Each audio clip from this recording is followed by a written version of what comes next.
Genesis chapter 1. In the beginning, God created the heavens and the earth. Now the earth was formless and empty. Darkness was over the surface of the deep, and the Spirit of God was hovering over the waters. And God said, "Let there be light." And there was light.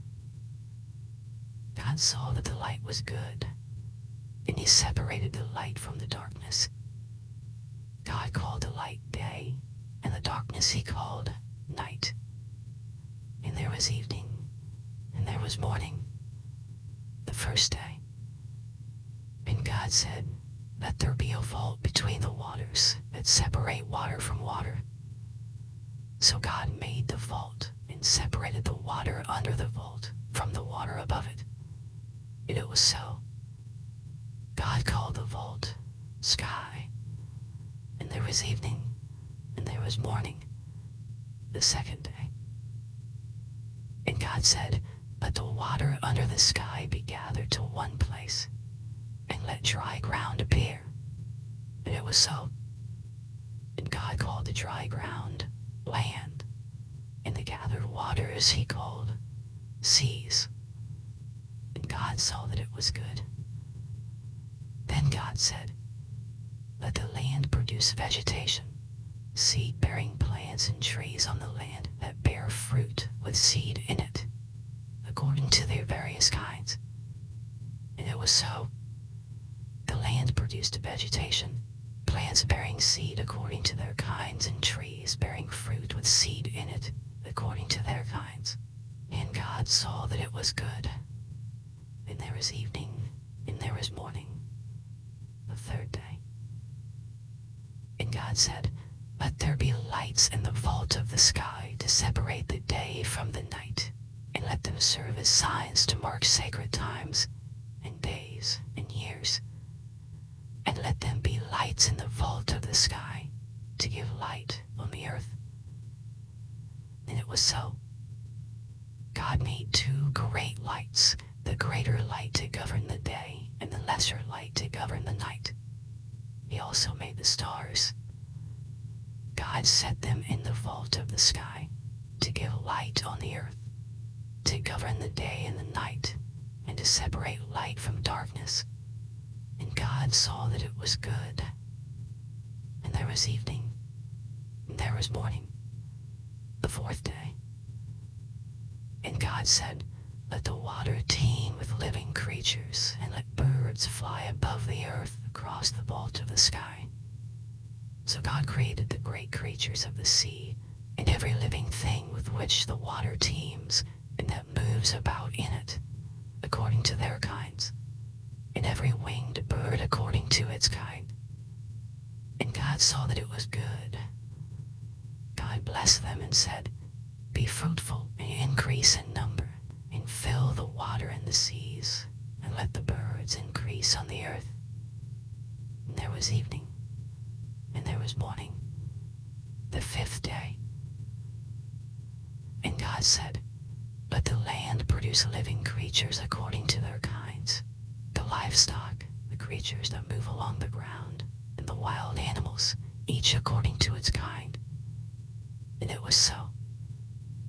God made the wild animals according to their kinds, the livestock according to their kinds, and all the creatures that move along the ground according to their kinds.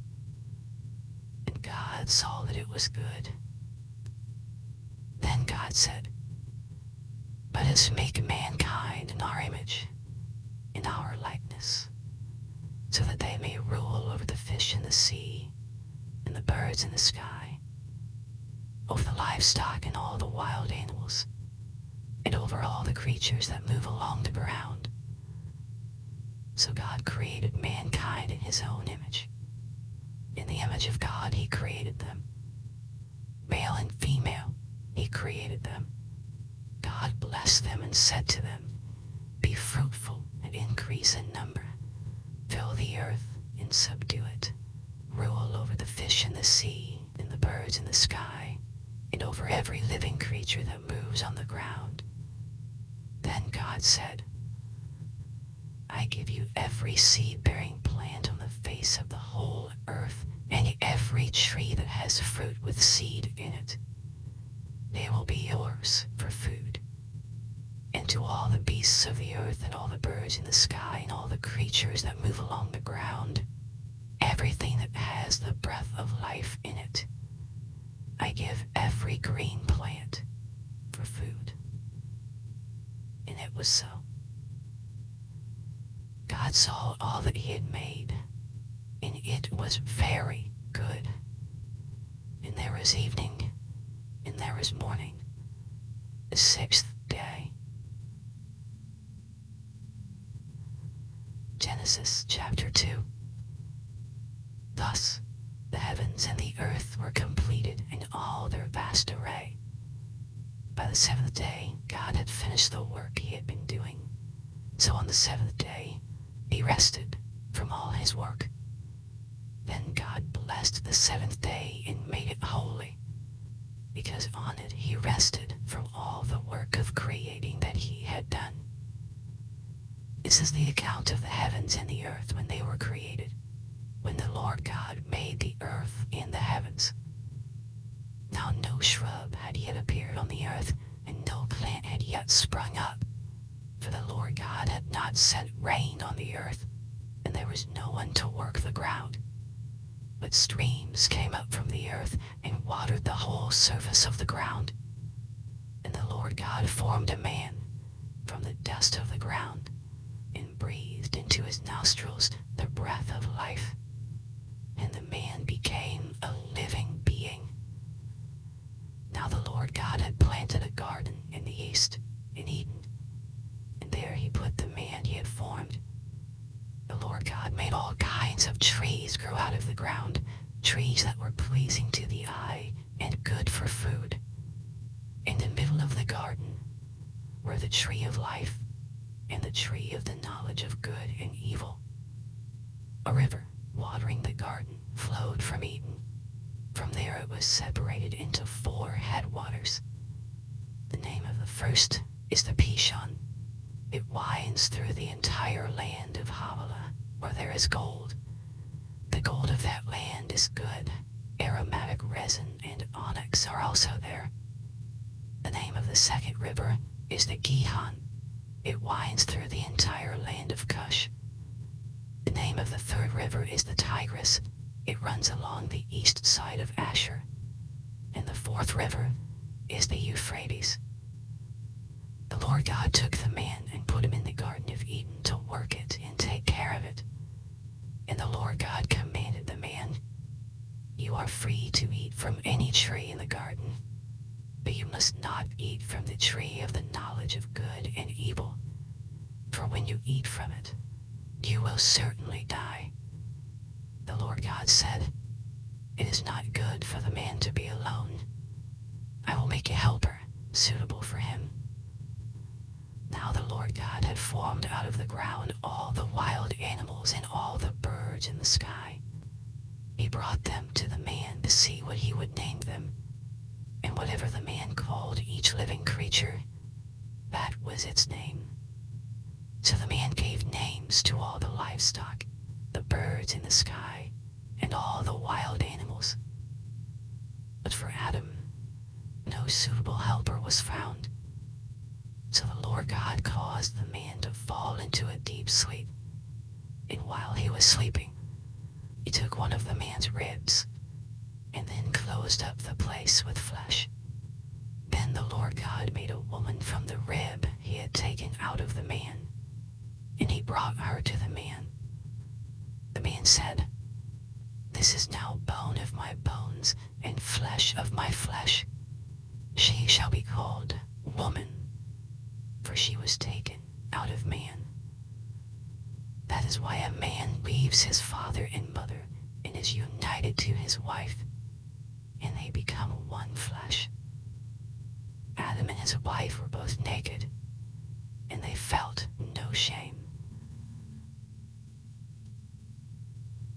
Genesis chapter 3. Now the serpent was more crafty than any of the wild animals the Lord God had made. He said to the woman, "Did God really say, 'You must not eat from any tree in the garden'?" The woman said to the serpent, "We may eat fruit from the trees in the garden, but God did say, 'You must not eat fruit from the tree that is in the middle of the garden, and you must not touch it, or you will die.'" "You will not certainly die," the serpent said to the woman, "for God knows that when you eat from it, your eyes will be opened, and you will be like God, knowing good and evil." When the woman saw that the fruit of the tree was good for food and pleasing to the eye, and also desirable for gaining wisdom, she took some and ate it. She also gave some to her husband, who was with her, and he ate it. Then the eyes of both of them were opened, and they realized they were naked. So they sewed fig leaves together and made coverings for themselves. Then the man and his wife heard the sound of the Lord God as he was walking in the garden in the cool of the day. And they hid from the Lord God among the trees of the garden. But the Lord God called to the man, "Where are you?" He answered, "I heard you in the garden, and I was afraid because I was naked, so I hid." And he said, "Who told you that you were naked? Have you eaten from the tree that I commanded you not to eat from?" The man said, "The woman you put here with me, she gave me some fruit from the tree, and I ate it." Then the Lord God said to the woman, "What is this you have done?" The woman said, "The serpent deceived me, and I ate." So the Lord God said to the serpent, "Because you have done this, cursed are you above all livestock and all wild animals. You will crawl on your belly, and you will eat dust all the days of your life. And I will put enmity between you and the woman, and between your offspring and hers. He will crush your head, and you will strike his heel." To the woman he said, "I will make your pains in childbearing very severe. With painful labor you will give birth to children. Your desire will be for your husband, and he will rule over you." To Adam he said, "Because you listened to your wife and ate fruit from the tree about which I commanded you, you must not eat from it. Cursed is the ground because of you. Through painful toil you will eat food from it all the days of your life. It will produce thorns and thistles for you, and you will eat the plants of the field. By the sweat of your brow you will eat your food until you return to the ground, since from it you were taken, for dust you are, and to dust you will return." Adam named his wife Eve, because she would become the mother of all the living. The Lord God made garments of skin for Adam and his wife, and clothed them.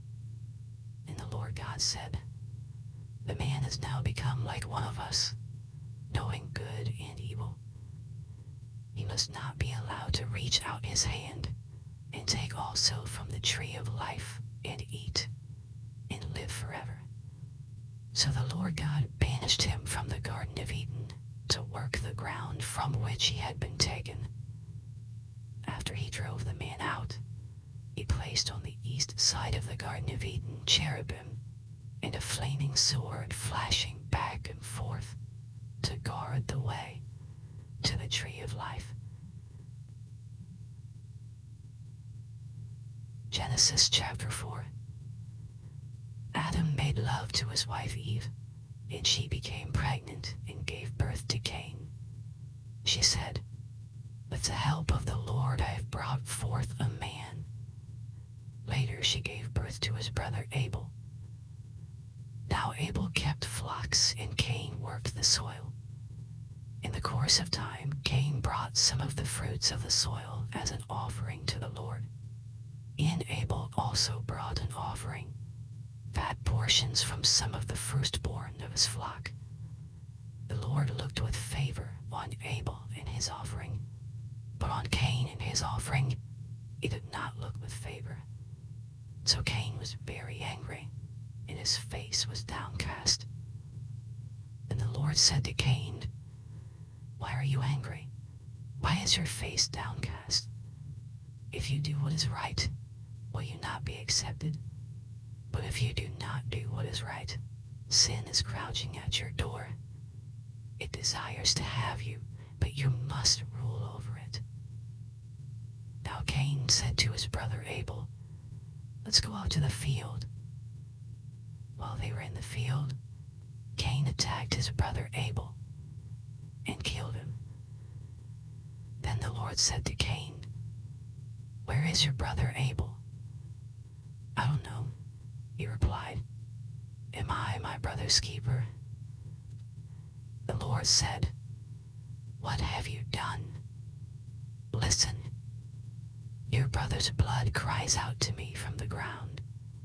Now you are under a curse and driven from the ground, which opened its mouth to receive your brother's blood from your hand. When you work the ground, it will no longer yield its crops for you. You will be a restless wanderer on the earth." Cain said to the Lord, "My punishment is more than I can bear. Today you are driving me from the land, and I will be hidden from your presence. I will be a restless wanderer on the earth, and whoever finds me will kill me." But the Lord said to him, "Not so. Anyone who kills Cain will suffer vengeance 7 times over." Then the Lord put a mark on Cain, so that no one who found him would kill him. So Cain went out from the Lord's presence and lived in the land of Nod, east of Eden. Cain made love to his wife, and she became pregnant and gave birth to Enoch. Cain was then building a city, and he named it after his son Enoch. To Enoch was born Irad, and Irad was the father of Mahushael, and Mahushael was the father of Methushael, and Methushael was the father of Lamech. Lamech married 2 women, one named Ada and the other Zillah.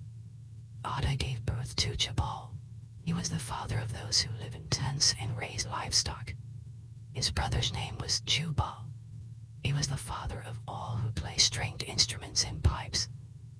Zillah also had a son, Tubal-Cain, who forged all kinds of tools out of bronze and iron. Tubal-Cain's sister was Naamah. Lamech said to his wives, "Ada and Zillah, listen to me. Wives of Lamech, hear my words. I have killed a man for wounding me, a young man for injuring me. If Cain is avenged 7 times, then Lamech 77 times." Adam made love to his wife again, and she gave birth to a son and named him Seth, saying, "God has granted me another child in place of Abel, since Cain killed him." Seth also had a son, and he named him Enosh. At that time, people began to call on the name of the Lord. Genesis chapter 5. This is the written account of Adam's family line. When God created mankind, he made them in the likeness of God. He created them male and female and blessed them.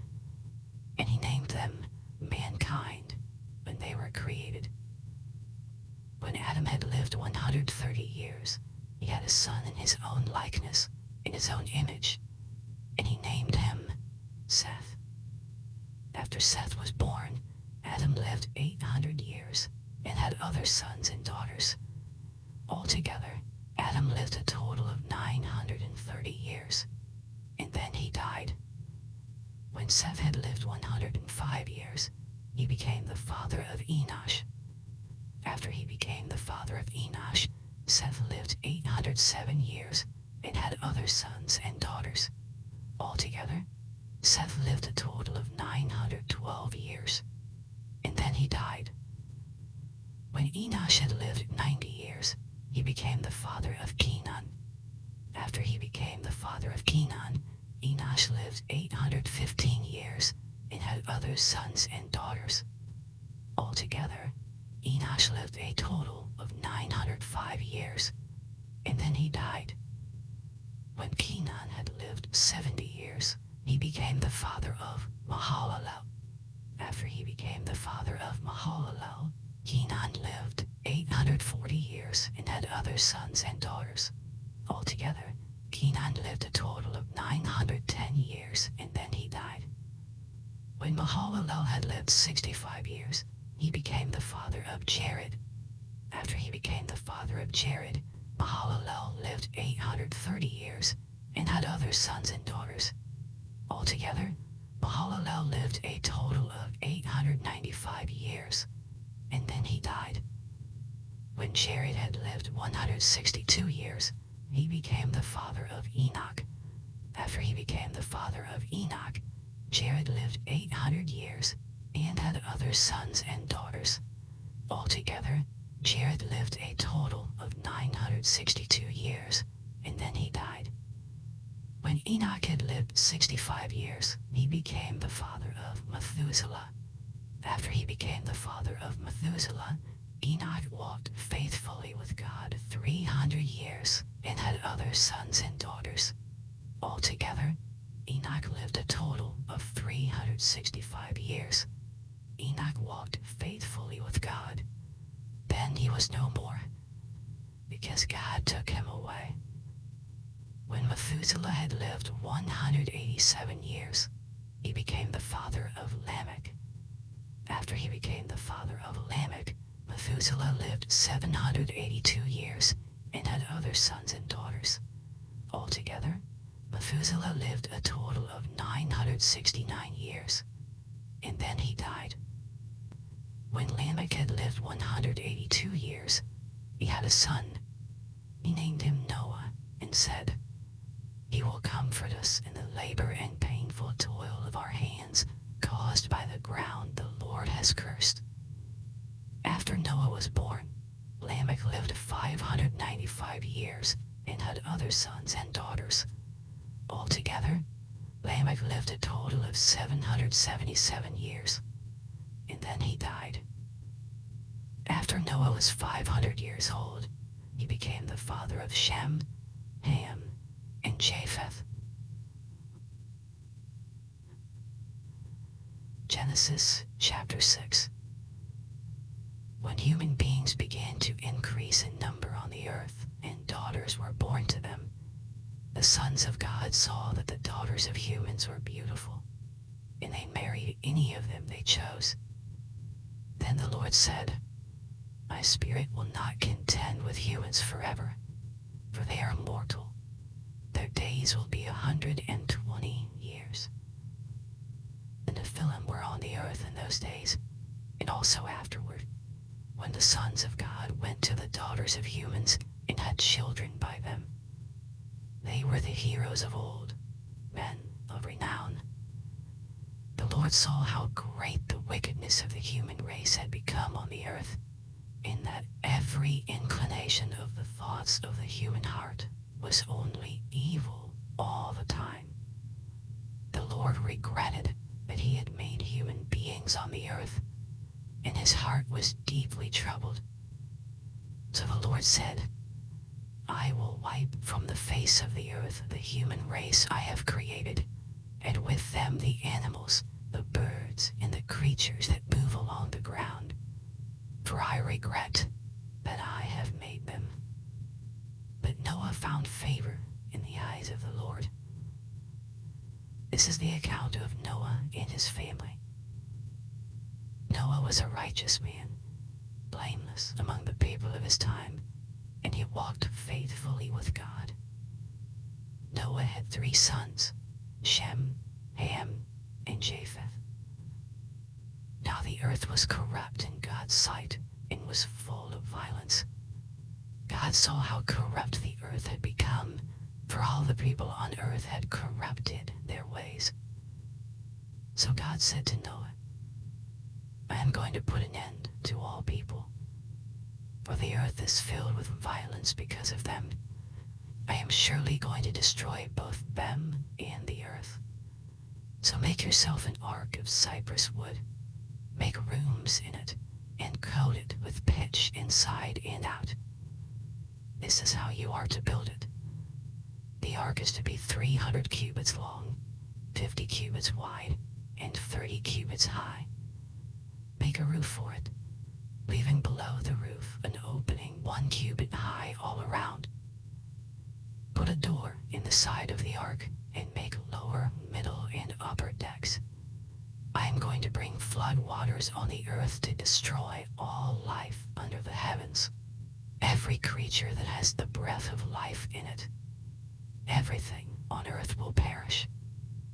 But I will establish my covenant with you, and you will enter the ark. You and your sons and your wife and your sons' wives with you. You are to bring into the ark 2 of all living creatures, male and female, to keep them alive with you. 2 of every kind of bird, of every kind of animal, and of every kind of creature that moves along the ground will come to you to be kept alive. You are to take every kind of food that is to be eaten and store it away as food for you and for them. Noah did everything just as God commanded him. Genesis chapter 7. The Lord then said to Noah, "Go into the ark, you and your whole family, because I have found you righteous in this generation. Take with you 7 pairs of every kind of clean animal, a male and its mate, and 1 pair of every kind of unclean animal, a male and its mate, and also 7 pairs of every kind of bird, male and female, to keep their various kinds alive throughout the earth. 7 days from now, I will send rain on the earth for 40 days and 40 nights, and I will wipe from the face of the earth every living creature I have made." And Noah did all that the Lord commanded him. Noah was 600 years old when the flood waters came on the earth. And Noah and his sons and his wife and his sons' wives entered the ark to escape the waters of the flood. Pairs of clean and unclean animals, of birds, and of all creatures that move along the ground, male and female, came to Noah and entered the ark, as God had commanded Noah. And after the 7 days, the flood waters came on the earth. In the 600th year of Noah's life, on the 17th day of the 2nd month, on that day, all the springs of the great deep burst forth, and the floodgates of the heavens were opened, and rain fell on the earth 40 days and 40 nights. On that very day, Noah and his sons, Shem, Ham, and Japheth, together with his wife and the wives of his 3 sons, entered the ark. They had with them every wild animal according to its kind, all livestock according to their kinds, every creature that moves along the ground according to its kind, and every bird according to its kind, everything with wings. Pairs of all creatures that have the breath of life in them came to Noah and entered the ark. The animals going in were male and female of every living thing, as God had commanded Noah. Then the Lord shut him in. For 40 days the flood kept coming on the earth, and as the waters increased, they lifted the ark high above the earth. The waters rose and increased greatly on the earth, and the ark floated on the surface of the water. They rose greatly on the earth, and all the high mountains under the entire heavens were covered. The waters rose and covered the mountains to a depth of more than 15 cubits. Every living thing that moved on land perished. Birds, livestock, wild animals, all the creatures that swarm over the earth, and all mankind. Everything on dry land that had the breath of life in its nostrils Every living thing on the face of the earth was wiped out. People and animals, and the creatures that move along the ground, and the birds were wiped from the earth. Only Noah was left, and those with him in the ark. The waters flooded the earth for 150 days. Genesis chapter 8. But God remembered Noah and all the wild animals and the livestock that were in with him in the ark. And he sent a wind over the earth, and the waters receded. Now the springs of the deep and the floodgates of the heavens had been closed, and the rain had stopped falling from the sky. The water receded steadily from the earth. At the end of the 150 days, the water had gone down. And on the 7th day of the 7th month, the ark came to rest on the mountains of Ararat. The waters continued to recede until the 10th month. And the first day of the 10th month, the tops of the mountains became visible. After 40 days, Noah opened a window he had made in the ark and sent out a raven, and it kept flying back and forth until the water had dried up from the earth. Then he sent out a dove to see if the water had receded from the surface of the ground. But the dove could find nowhere to perch, because there was water over the surface of the earth. So it returned to Noah in the ark. He reached out his hand and took the dove and brought it back to himself in the ark. He waited 7 more days and again sent out the dove from the ark. When the dove returned to him in the evening, there in its beak was a freshly plucked olive leaf. Then Noah knew that the water had receded from the earth. He waited 7 more days and sent the dove out again.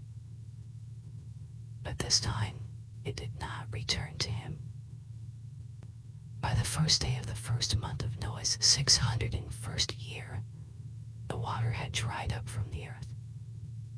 Noah then removed the covering from the ark and saw that the surface of the ground was dry. By the 27th day of the 2nd month, the earth was completely dry. Then God said to Noah, "Come out of the ark, you and your wife and your sons and their wives.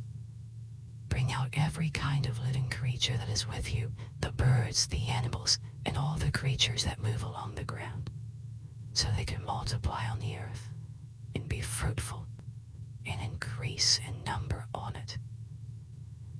So Noah came out, together with his sons and his wife and his sons' wives. All the animals and all the creatures that move along the ground and all the birds, everything that moves on land, came out of the ark, one kind after another. Then Noah built an altar to the Lord, and, taking some of all the clean animals and clean birds, he sacrificed burnt offerings on it.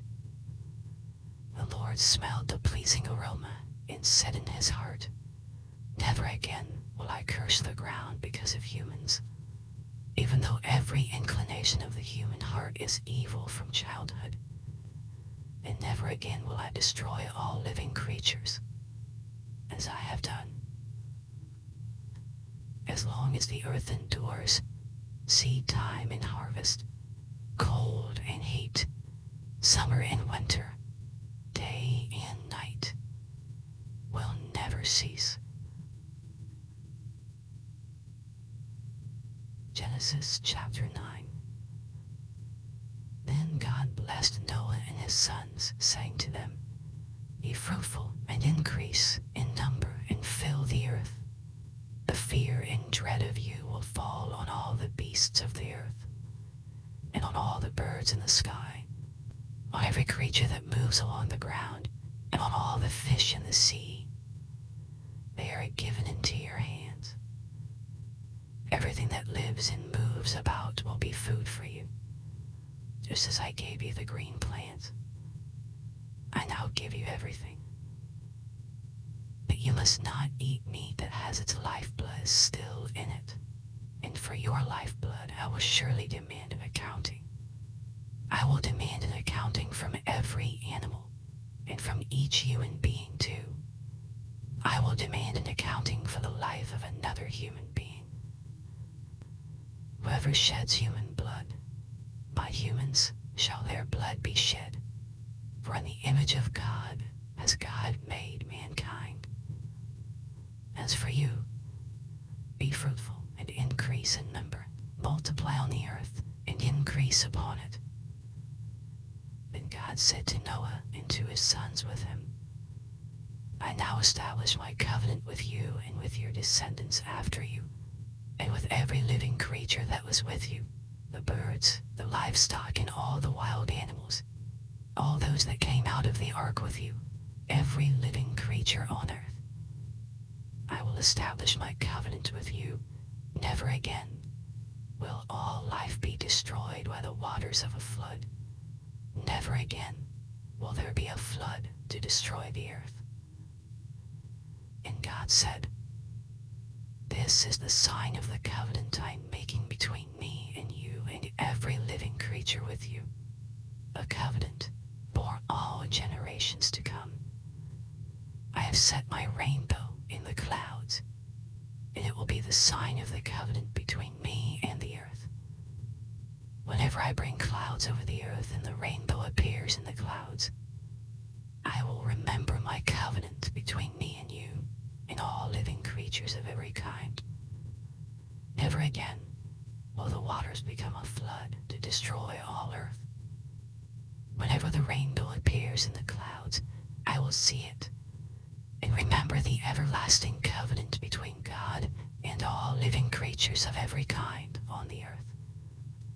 So God said to Noah, This is the sign of the covenant I have established between me and all life on the earth.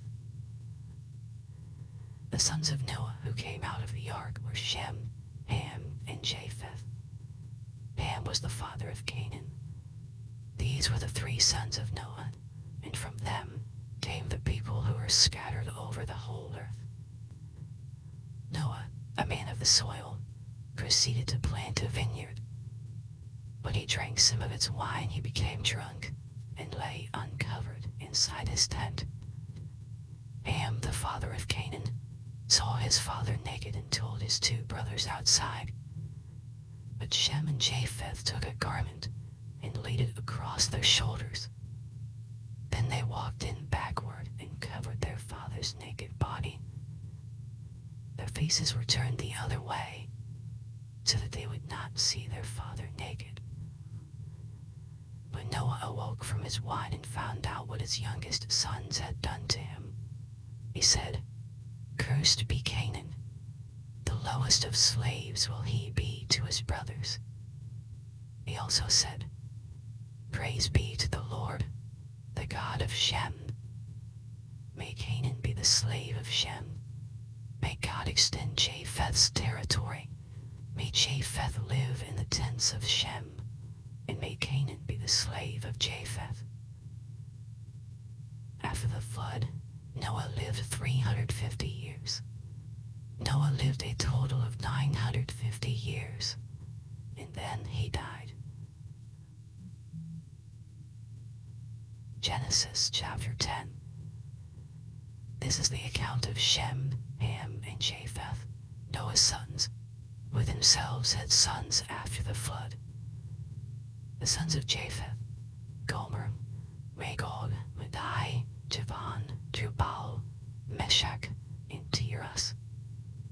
The sons of Gomer, Ashkenaz, Riphath, and Togarmah. The sons of Javan, Elisha, Tarshish, the Kittites, and the Rodanites.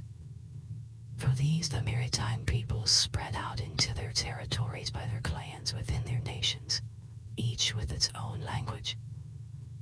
The sons of Ham, Cush, Egypt, Put, and Canaan. The sons of Cush, Seba, Havilah, Sabta, Ramah, and Sabtika. The sons of Ramah, Sheba, and Dedan.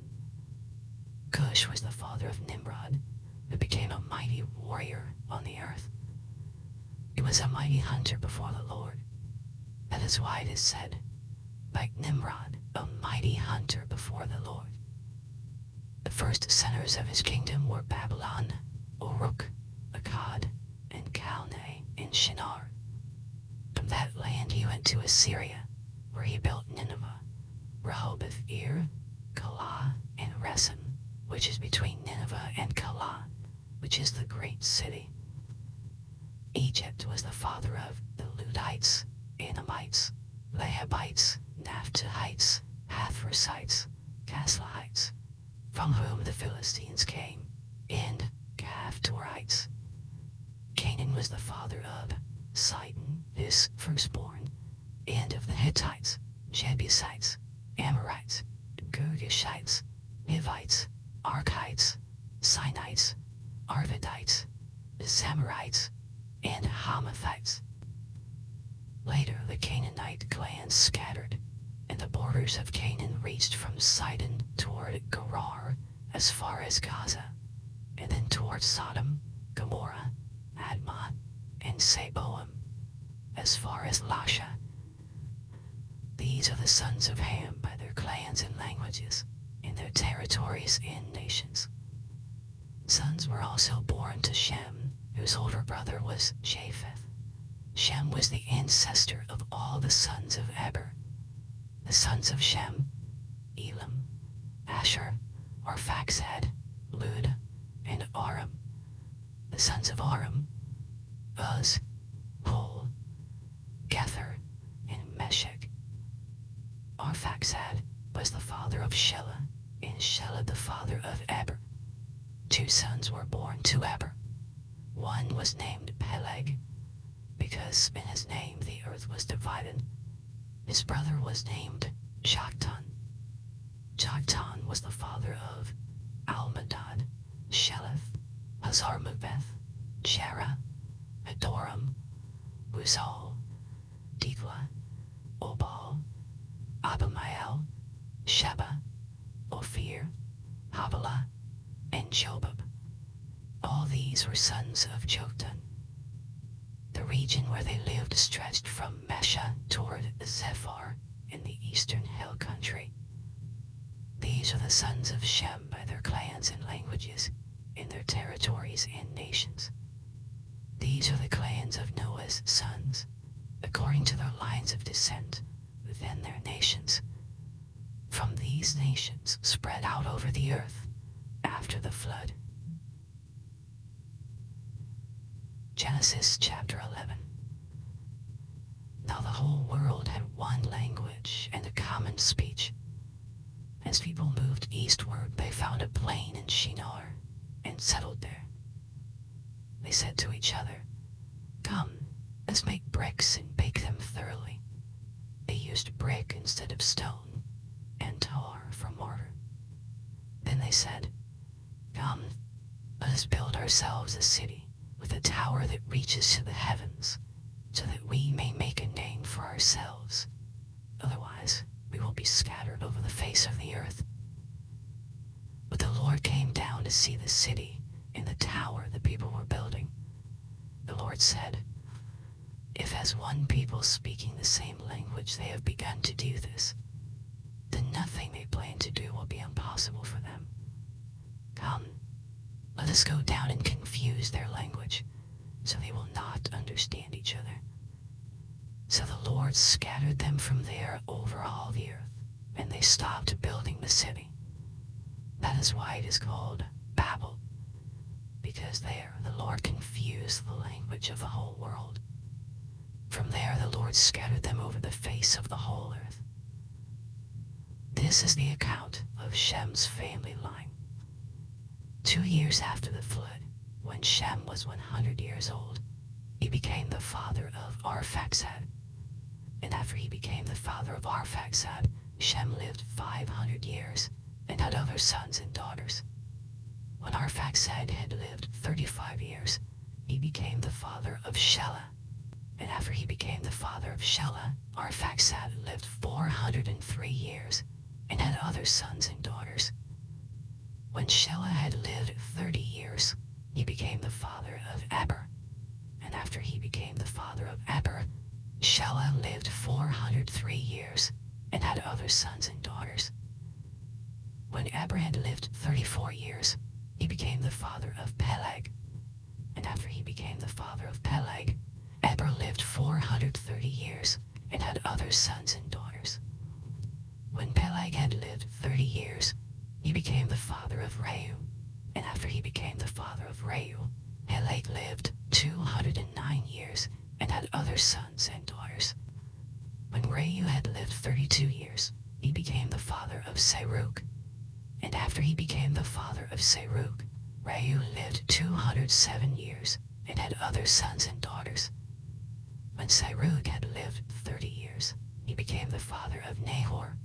And after he became the father of Nahor, Serug lived 200 years and had other sons and daughters. When Nahor had lived 29 years, he became the father of Terah. And after he became the father of Terah, Nahor lived 119 years and had other sons and daughters. After Terah had lived 70 years, he became the father of Abram, Nahor, and Haran. This is the account of Terah's family line. Terah became the father of Abram, Nahor, and Haran, and Haran became the father of Lot. While his father Terah was still alive, Haran died in Ur of the Chaldeans, in the land of his birth. Abram and Nahor both married. The name of Abram's wife was Sarai, and the name of Nahor's wife was Milcah. She was the daughter of Haran, the father of both Milcah and Iscah. Now Sarai was childless because she was not able to conceive. Terah took his son Abram, his grandson Lot, son of Haran, and his daughter-in-law Sarai, the wife of his son Abram, and together they set out from Ur of the Chaldeans to go to Canaan. But when they came to Haran, they settled there. Terah lived 205 years, and he died in Haran. Genesis chapter 12. The Lord had said to Abram, "Go from your country, your people, and your father's household to the land I will show you. I will make you into a great nation, and I will bless you. I will make your name great, and you will be a blessing. I will bless those who bless you, and whoever curses you, I will curse, and all peoples on earth will be blessed through you." So Abram went, as the Lord had told him, and Lot went with him. Abram was 75 years old when he set out for Haran. He took his wife Sarai, his nephew Lot, all the possessions they had accumulated, and the people they had acquired in Haran, and they set out for the land of Canaan. And they arrived there. Abram traveled through the land as far as the site of the great tree of Marries at Shechem. At that time the Canaanites were in the land. The Lord appeared to Abram and said, "To your offspring I will give this land."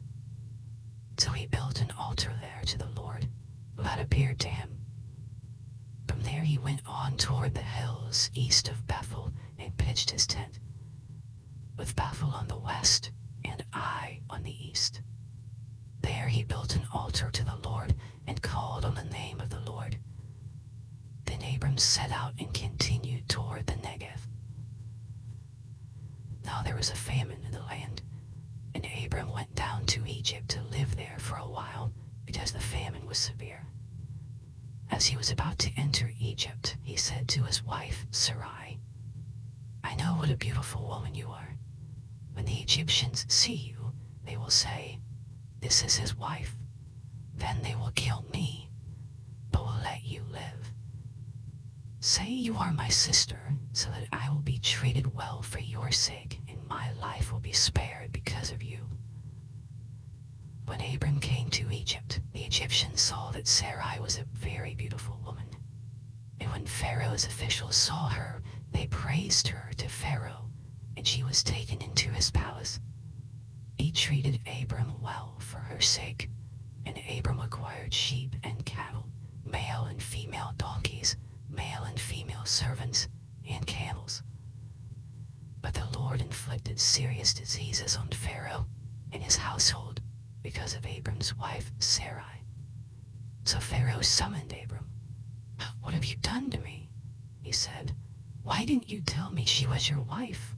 Why did you say she is my sister, so that I took her to be my wife? Now then, here is your wife. Take her and go."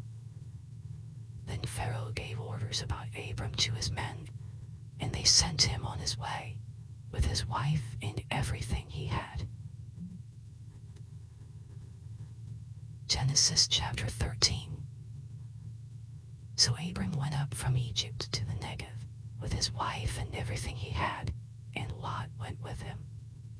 Abram had become very wealthy in livestock and in silver and gold. From the Negev he went from place to place until he came to Bethel, to the place between Bethel and Ai, where his tent had been earlier, and where he had first built an altar. There Abram called on the name of the Lord.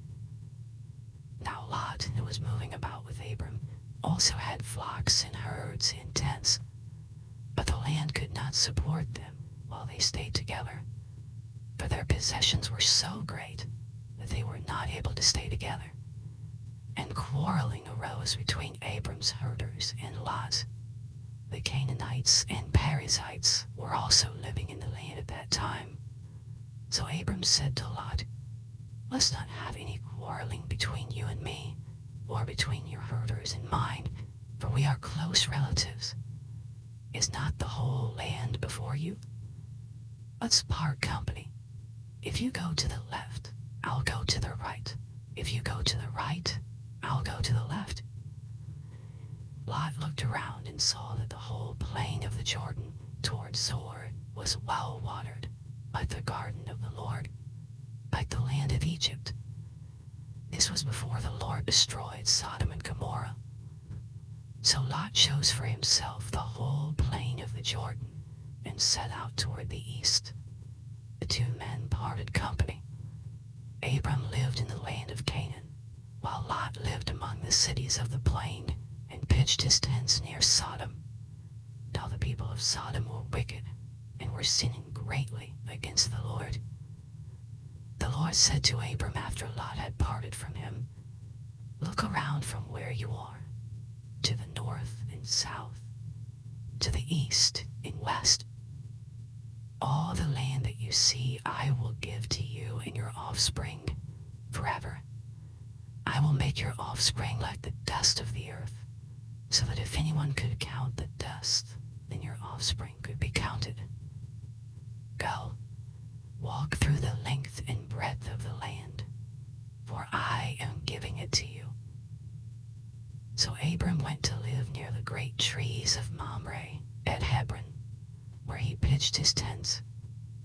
There he built an altar to the Lord. Genesis chapter 14.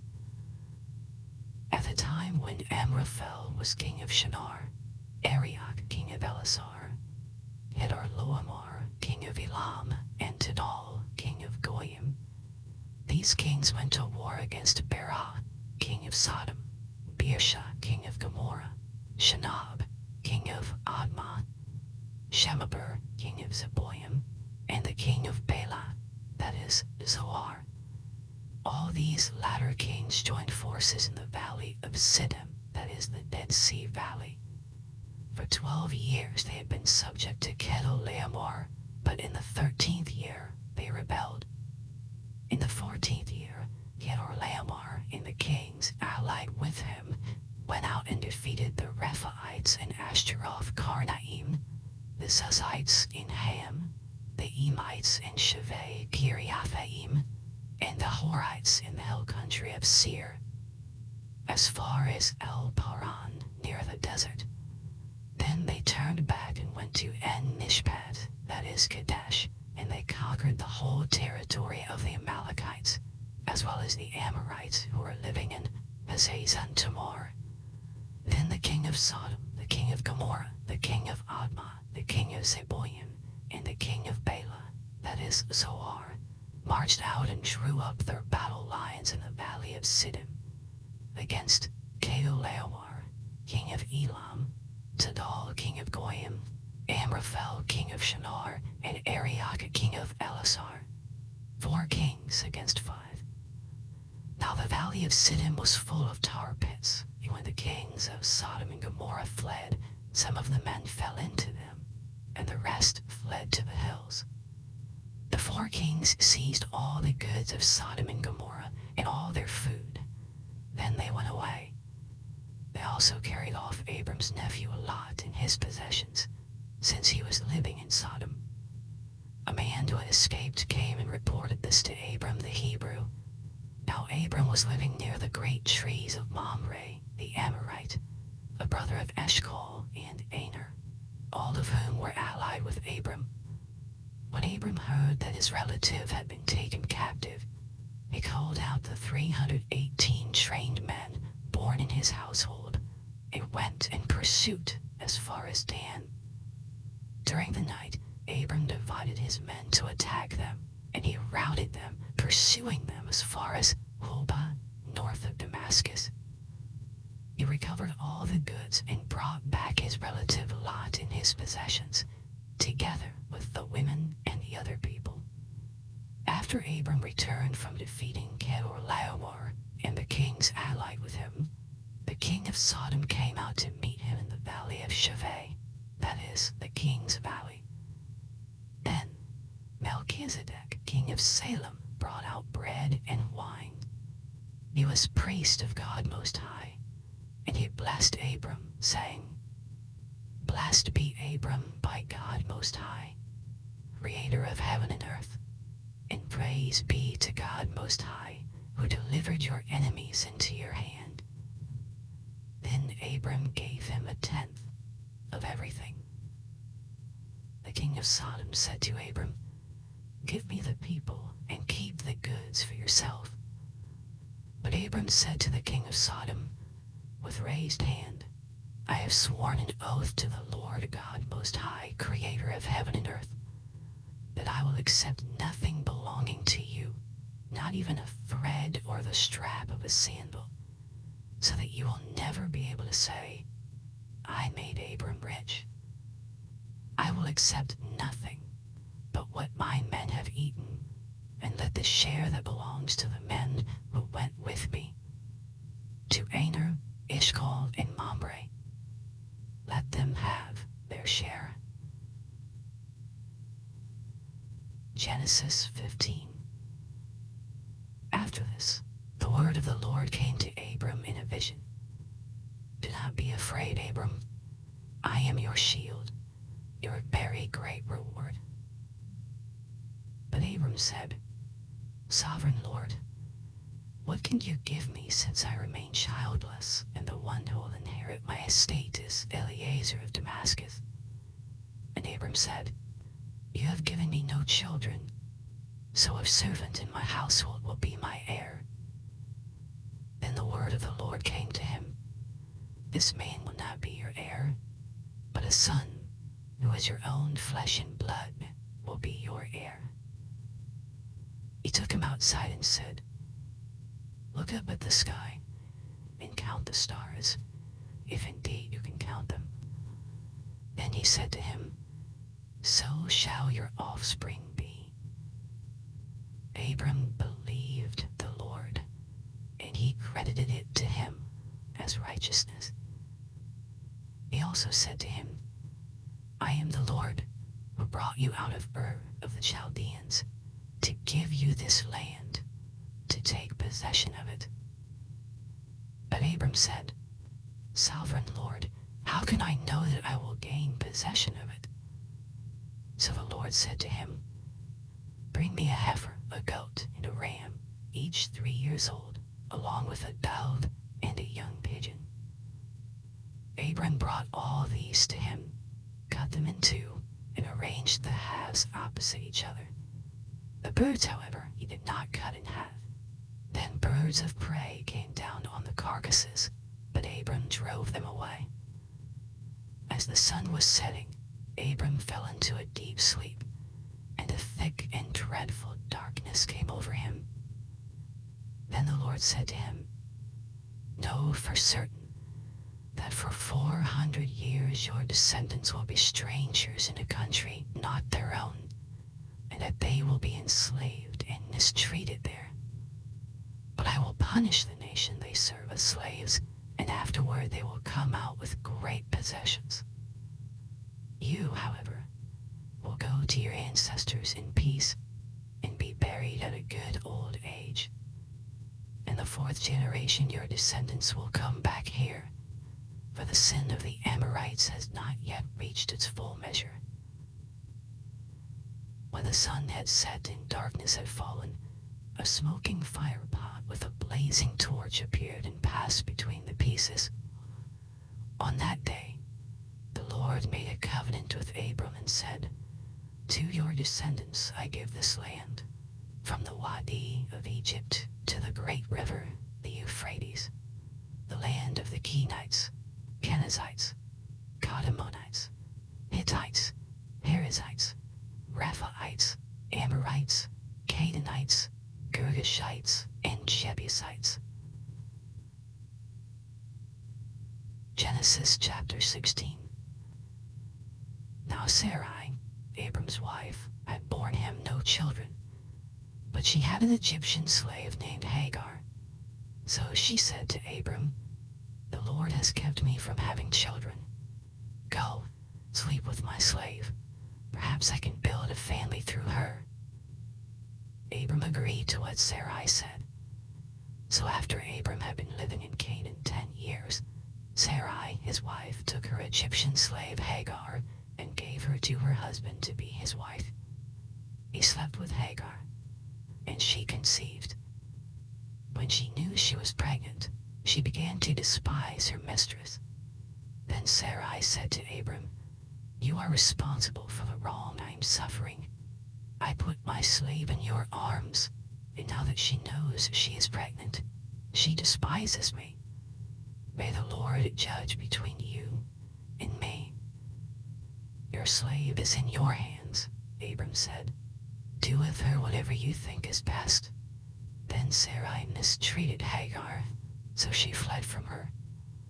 The angel of the Lord found Hagar near a spring in the desert. It was the spring that is beside the road of Shur. And he said, "Hagar, slave of Sarai, where have you come from, and where are you going?" "I'm running away from my mistress Sarai," she answered. Then the angel of the Lord told her, "Go back to your mistress and submit to her."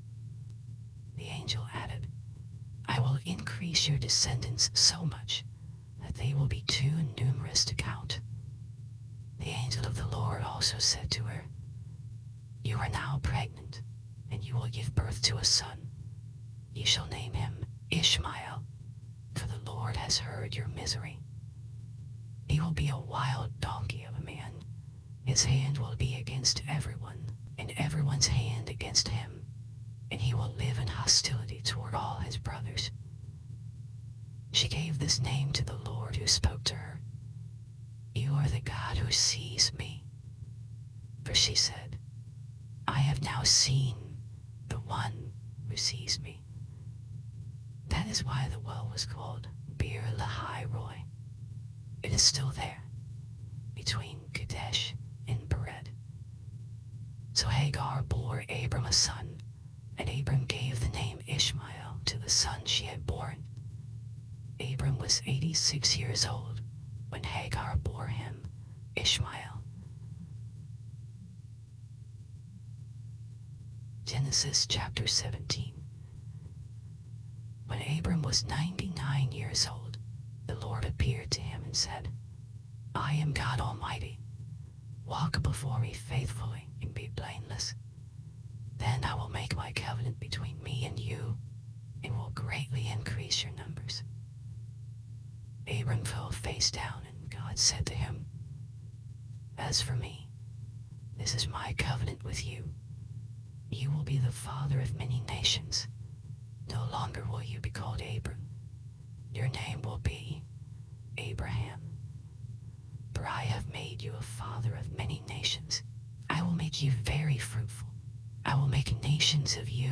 kings will come from you. I will establish my covenant as an everlasting covenant between me and you and your descendants after you, for the generations to come, to be your God and the God of your descendants after you. The whole land of Canaan, where you now reside as a foreigner, I will give as an everlasting possession to you and your descendants after you, and I will be their God. Then God said to Abraham, as for you, you must keep my covenant, you and your descendants after you for the generations to come. This is my covenant with you and your descendants after you, the covenant you are to keep. Every male among you shall be circumcised. You are to undergo circumcision, and it will be a sign of the covenant between me and you. For the generations to come, every male among you who is 8 days old must be circumcised, including those born in your household or bought with money from a foreigner, those who are not your offspring. Whether born in your household or bought with your money, they must be circumcised. My covenant in your flesh is to be an everlasting covenant. Any uncircumcised male who has not been circumcised in the flesh will be cut off from his people. He has broken my covenant. God also said to Abraham, as for Sarai, your wife, you are no longer to call her Sarai. Her name will be Sarah. I will bless her and will surely give you a son by her. I will bless her so that she will be the mother of nations. Kings of peoples will come from her. Abraham fell face down. He laughed and said to himself, will a son be born to a man 100 years old? Will Sarah bear a child at the age of 90? And Abraham said to God, if only Ishmael might live under your blessing. Then God said, yes, but your wife Sarah will bear you a son, and you will call him Isaac. I will establish my covenant with him as an everlasting covenant for his descendants after him. And as for Ishmael, I have heard you. I will surely bless him. I will make him fruitful and will greatly increase his numbers. He will be the father of 12 rulers, and I will make him into a great nation. But my covenant I will establish with Isaac, whom Sarah will bear to you by this time next year. When he had finished speaking with Abraham, God went up from him. On that very day, Abraham took his son Ishmael and all those born in his household or bought with his money, every male in his household, and circumcised them, as God told him. Abraham was 99 years old when he was circumcised, and his son Ishmael was 13. Abraham and his son Ishmael were both circumcised on that very day, and every male in Abraham's household, including those born in his household or bought from a foreigner, was circumcised with him. Genesis chapter 18. The Lord appeared to Abraham near the great trees of Mamre while he was sitting at the entrance to his tent in the heat of the day. Abraham looked up and saw 3 men standing nearby. When he saw them, he hurried from the entrance of his tent to meet them and bowed low to the ground. He said, I have found favor in your eyes, my Lord. Do not pass your servant by, but a little water be brought, and then you may all wash your feet and rest under this tree. Let me give you something to eat, so you can be refreshed and then go on your way, now that you have come to your servant. Very well, they answered. Do as you say. So Abraham hurried into the tent to Sarah. Quick, he said, get 3 seahs of the finest flour and knead it and bake some bread. Then he ran to the herd and selected a choice, tender calf and gave it to his servant, who hurried to prepare it. then brought some curds and milk and the calf that had been prepared, and set these before them. While they ate, he stood near them under a tree. "Where is your wife Sarah?" they asked him. "There, in the tent," he said. Then one of them said, "I will surely return to you about this time next year, and Sarah your wife will have a son." Now Sarah was listening at the entrance to the tent, which was behind him. Abraham and Sarah were already very old, and Sarah was past the age of childbearing. So Sarah laughed to herself as she thought, "After I am worn out and my Lord is old, will I now have this pleasure?" Then the Lord said to Abraham, "Why did Sarah laugh and say, 'Will I really have a child now that I am old?' Is anything too hard for the Lord? I will return to you at the appointed time next year, and Sarah will have a son." Sarah was afraid, so she lied and said, "I did not laugh." But he said, "Yes, you did laugh." When the men got up to leave, they looked down towards Sodom, and Abraham walked along with them to see them on their way.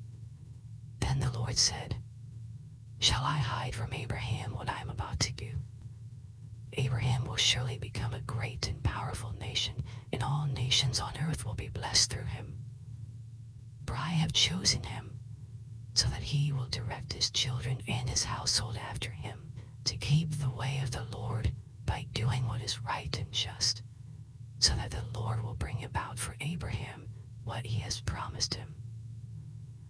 Then the Lord said, "The outcry against Sodom and Gomorrah is so great, and their sin so grievous, but I will go down and see if what they have done is as bad as the outcry that has reached me. If not, I will know." The men turned away and went towards Sodom, but Abraham remained standing before the Lord. Then Abraham approached him and said, "Will you sweep away the righteous with the wicked? What if there are 50 righteous people in the city? Will you really sweep it away and not spare the place for the sake of the 50 righteous people in it? Far be it from you to do such a thing, to kill the righteous with the wicked, treating the righteous and the wicked alike. Far be it from you. Will not the judge of all the earth do right?" The Lord said, "If I find 50 righteous people in the city of Sodom, I will spare the whole place for their sake." Then Abraham spoke again, "Now that I have been so bold as to speak to the Lord, though I am nothing but dust and ashes, what if the number of the righteous is 5 less than 50? Will you destroy the whole city for lack of 5 people?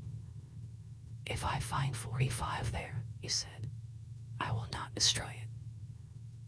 Once again he spoke to him, "What if only 40 are found there?" He said, "For the sake of 40, I will not do it." Then he said, "May the Lord not be angry, but let me speak.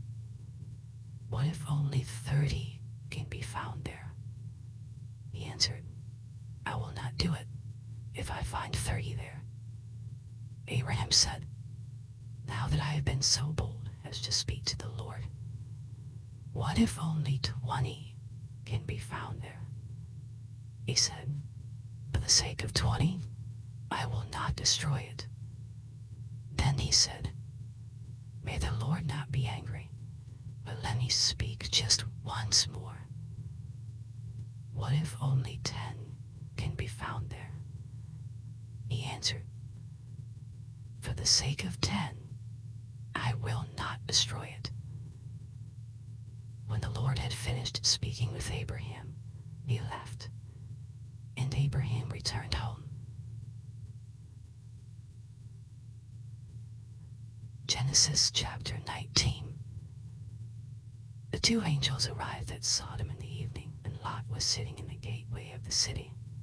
When he saw them, he got up to meet them and bowed down with his face to the ground. "My lords," he said, "please turn aside to your servant's house. You can wash your feet and spend the night, and then go on your way early in the morning." "No," they answered, "we will spend the night in the square." But he insisted so strongly that they did go with him and entered his house. He prepared a meal for them, baking bread without yeast, and they ate. Before they had gone to bed, all the men from every part of the city of Sodom, both young and old, surrounded the house. They called to Lot, "Where are the men who came to you tonight? Bring them out to us so that we can have sex with them." Lot went outside to meet them and shut the door behind him and said, "No, my friends, don't do this wicked thing. Look, I have 2 daughters who have never slept with a man. Let me bring them out to you, and you can do what you like with them. But don't do anything to these men, for they have come under the protection of my roof." "Get out of our way," they replied. "This fellow Cain here is a foreigner, and now he wants to play the judge. We'll treat you worse than them." They kept bringing pressure on Lot and moved forward to break down the door. But the men inside reached out and pulled Lot back into the house and shut the door.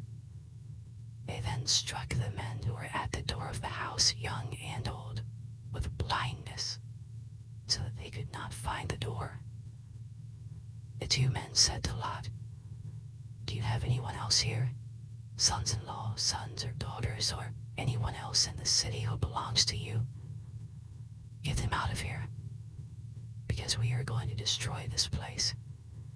The outcry to the Lord against its people is so great that he has sent us to destroy it." So Lot went out and spoke to his sons-in-law, who were pledged to marry his daughters. He said, "Hurry and get out of this place, because the Lord is about to destroy the city." But his sons-in-law thought he was joking. With the coming of dawn, the angels urged Lot, saying, "Hurry, take your wife and your 2 daughters who are here, or you will be swept away when the city is punished." When he hesitated, the men grasped his hand and the hands of his wife and his 2 daughters and led them safely out of the city, for the Lord was merciful to them. As soon as they had brought them out, one of them said, "Flee for your lives. Don't look back and don't stop anywhere in the plain. Flee to the mountains, where you will be swept away." But Lot said to them, "No, my lords, please. Your servant has found favor in your eyes, and you have shown great kindness to me in sparing my life. But I can't flee to the mountains. This disaster will overtake me, and I'll die. Look, there is a town near enough to run to, and it is small. Let me flee to it. It is very small, isn't it? Then my life will be spared." He said to him, "Very well, I will grant you this request too. I will not overthrow the town you speak of, but flee there quickly, because I cannot do anything until you reach it." That is why the town was called Zoar. By the time Lot reached Zoar, the sun had risen over the land. Then the Lord rained down burning sulfur on Sodom and Gomorrah from the Lord out of the heavens. Thus he overthrew those cities and the entire plain, destroying all those living in the cities and also the vegetation in the land. But Lot's wife looked back, and she became a pillar of salt. Early the next morning, Abraham got up and returned to the place where he had stood before the Lord. He looked down towards Sodom and Gomorrah, toward all the land of the plain, and he saw dense smoke rising from the land, like smoke from a furnace. So when God destroyed the cities of the plain, he remembered Abraham, and he brought Lot out of the catastrophe that overthrew the cities where Lot had lived. Lot and his 2 daughters left Zoar and settled in the mountains. was afraid to stay in Zoar. He and his 2 daughters lived in a cave. One day the older daughter said to the younger, "Our father is old, and there is no man around here to give us children, as is the custom all over the earth. Let's get our father to drink wine and then sleep with him and preserve our family line through our father." That night they got their father to drink wine, and the older daughter went in and slept with him. He was not aware of it when she lay down or when she got up. The next day the older daughter said to the younger, "Last night I slept with my father. Let's get him to drink wine again tonight, and you go in and sleep with him so we can preserve our family line through our father." So they got their father to drink wine that night also, and the younger daughter went in and slept with him. Again, he was not aware of it when she lay down or when she got up. So both of Lot's daughters became pregnant by their father. The older daughter had a son, and she named him Moab. He is the father of the Moabites of today. The younger daughter also had a son, and she named him Benammi. He is the father of the Ammonites of today. Genesis chapter 20. Now Abraham moved on from there into the region of the Negev and lived between Kadesh and Shur. For a while he stayed in Gerar, and there Abraham said of his wife Sarah, "She is my sister." Then Abimelech, king of Gerar, sent for Sarah and took her. But God came to Abimelech in a dream one night and said to him, "You are as good as dead because of the woman you have taken. She is a married woman." Now Abimelech had not gone near her, so he said, "Lord, will you destroy an innocent nation? Did he not say to me, 'She is my sister,' and didn't she also say, 'He is my brother'? I have done this with a clear conscience and clean hands." Then God said to him in the dream, "Yes, I know you did this with a clear conscience, and so I have kept you from sinning against me. That is why I did not let you touch her. Now return the man's wife, for he is a prophet, and he will pray for you, and you will live. But if you do not return her, you may be sure that you and all who belong to you will die." Early the next morning, Abimelech summoned all his officials, and when he told them all that had happened, they were very much afraid. Then Abimelech called Abraham in and said, "What have you done to us? How have I wronged you that you have brought such great guilt upon me and my kingdom? You have done things to me that should never be done." And Abimelech asked Abraham, "What was your reason for doing this?" Abraham replied, "I said to myself, 'There is surely no fear of God in this place, and they will kill me because of my wife. Besides, she really is my sister, the daughter of my father, though not of my mother, and she became my wife.' And when God had me wander from my father's household, I said to her, 'This is how you can show your love to me. Everywhere we go, say of me, he is my brother.' Then Abimelech brought sheep and cattle and male and female slaves and gave them to Abraham, and he returned Sarah, his wife, to him. And Abimelech said, 'My land is before you. Live wherever you like.' To Sarah he said, 'I am giving your brother 1,000 shekels of silver. This is to cover the offense against you before all who are with you. You are completely vindicated.' Then Abraham prayed to God, and God healed Abimelech, his wife, and his female slaves so they could have children again. For the Lord had kept all the women in Abimelech's household from conceiving because of Abraham's wife Sarah." Genesis chapter 21. Now the Lord was gracious to Sarah, as he had said, and the Lord did for Sarah what he had promised. Sarah became pregnant and bore a son to Abraham in his old age, at the very time God had promised him. Abraham gave the name Isaac to the son Sarah bore him.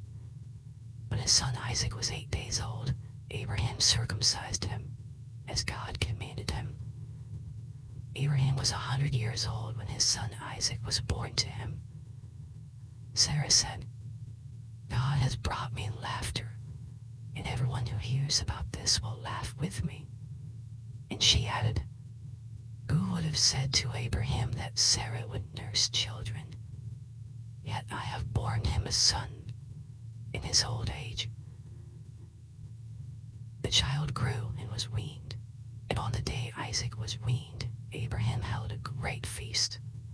But Sarah saw that the son whom Hagar, the Egyptian, had borne to Abraham was mocking, and she said to Abraham, "Get rid of that slave woman and her son, for that woman's son will never share in the inheritance with my son Isaac." The matter distressed Abraham greatly, because it concerned his son. Do not be so distressed about the boy and your slave woman. Listen to whatever Sarah tells you, because it is through Isaac that your offspring will be reckoned. I will make the son of the slave into a nation also, because he is your offspring. Early the next morning, Abraham took some food and a skin of water and gave them to Hagar. He set them on her shoulders and then sent her off with the boy. She went on her way and wandered in the desert of Beersheba. When the water in the skin was gone, she put the boy under one of the bushes. Then she went off and sat down about a bow shot away, for she thought, "I cannot watch the boy die." And as she sat there, she began to sob. God heard the boy crying, and the angel of God called to Hagar from heaven and said to her, "What is the matter, Hagar? Do not be afraid. God has heard the boy crying as he lies there. Lift the boy up and take him by the hand, for I will make him into a great nation." Then God opened her eyes, and she saw a well of water. So she went and filled the skin with water and gave the boy a drink. God was with the boy as he grew up. He lived in the desert and became an archer. While he was living in the desert of Paran, his mother got a wife for him from Egypt. At that time, Abimelech in Phicol, the commander of his forces, said to Abraham, "God is with you in everything you do. Now swear to me here before God that you will not deal falsely with me or my children or my descendants. Show to me in the country where you now reside as a foreigner the same kindness I have shown to you." Abraham said, "I swear it." Then Abraham complained to Abimelech about a well of water that Abimelech's servants had seized. But Abimelech said, "I don't know who has done this. You did not tell me, and I heard about it only today." So Abraham brought sheep and cattle and gave them to Abimelech, and the two men made a treaty. Abraham set apart 7 ewe lambs from the flock, and Abimelech asked Abraham, "What is the meaning of these 7 ewe lambs you have set apart by themselves?" He replied, "Accept these 7 lambs from my hand as a witness that I dug this well." So that place was called Beersheba, because the 2 men swore an oath there. After the treaty had been made at Beersheba, Abimelech and Phicol, the commander of his forces, returned to the land of the Philistines. Abraham planted a tamarisk tree in Beersheba, and there he called on the name of the Lord, the eternal God. And Abraham stayed in the land of the Philistines for a long time. Genesis chapter 22. Sometime later, God tested Abraham. It said to him, "Abraham." "Here I am," he replied. Then God said, "Take your son, your only son, whom you love, Isaac, and go to the region of Moriah. Sacrifice him there as a burnt offering on a mountain I will show you." Early the next morning, Abraham got up and loaded his donkey. He took with him 2 of his servants and his son Isaac. When he had cut enough wood for the burnt offering, he set out for the place God had told him about. On the 3rd day, Abraham looked up and saw the place in the distance. He said to his servants, "Stay here with the donkey, while I and the boy go over there.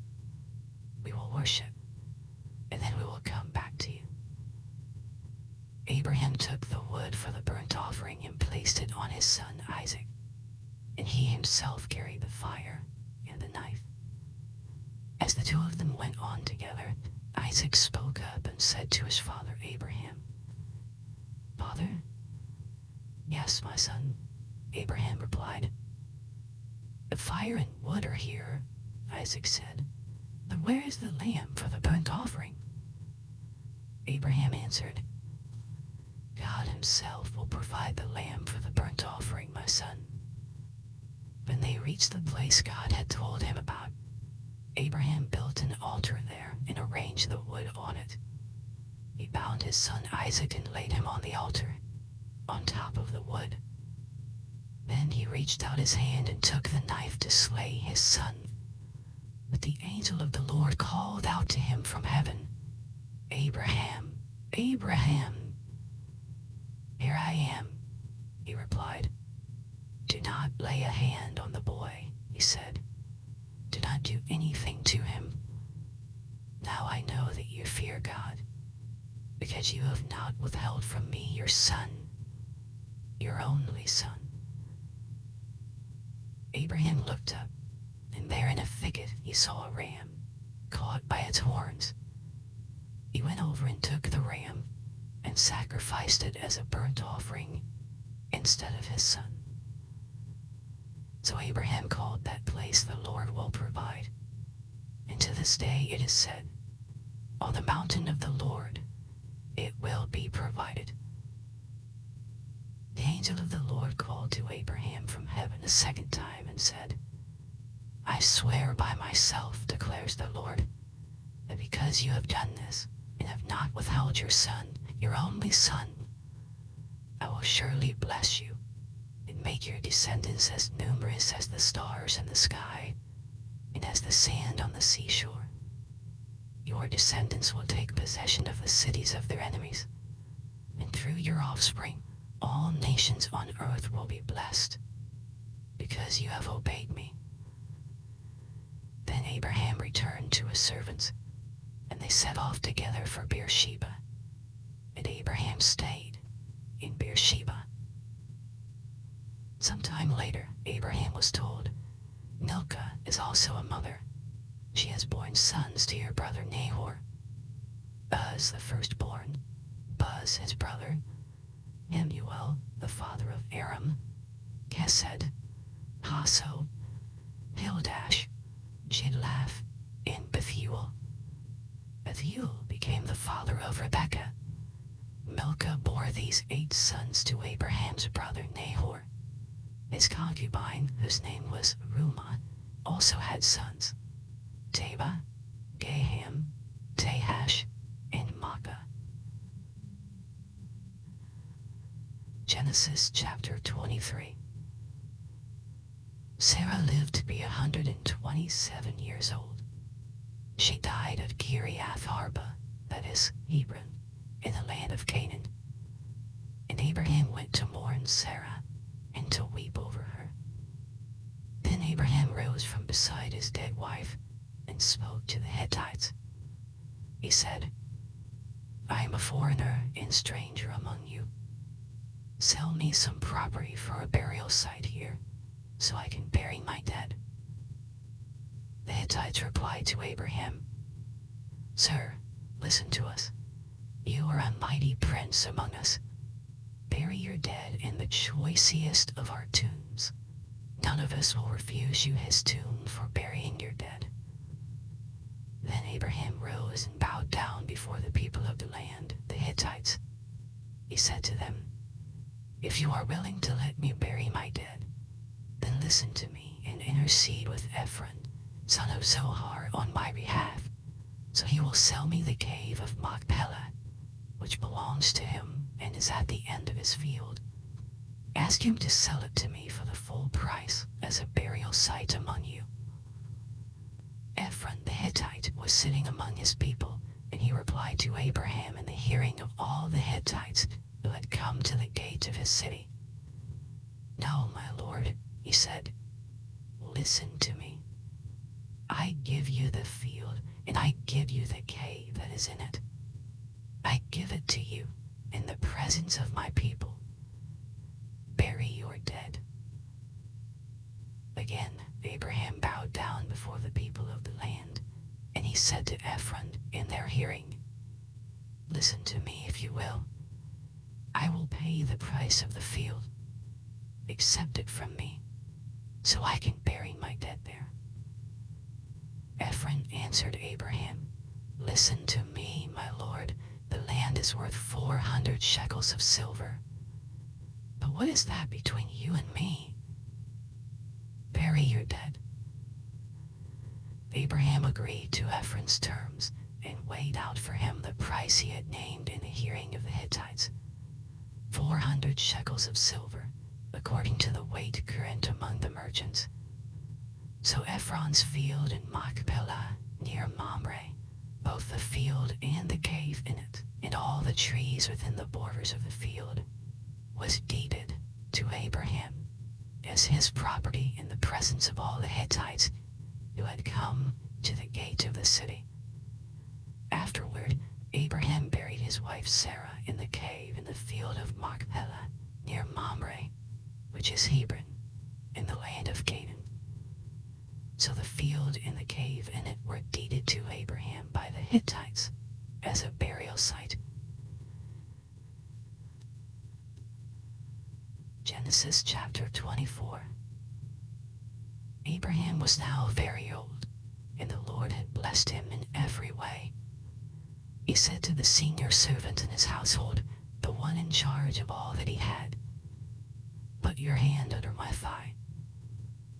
I want you to swear by the Lord, the God of heaven and the God of earth, that you will not get a wife for my son from the daughters of the Canaanites, among whom I am living, but will go to my country and my own relatives and get a wife for my son Isaac."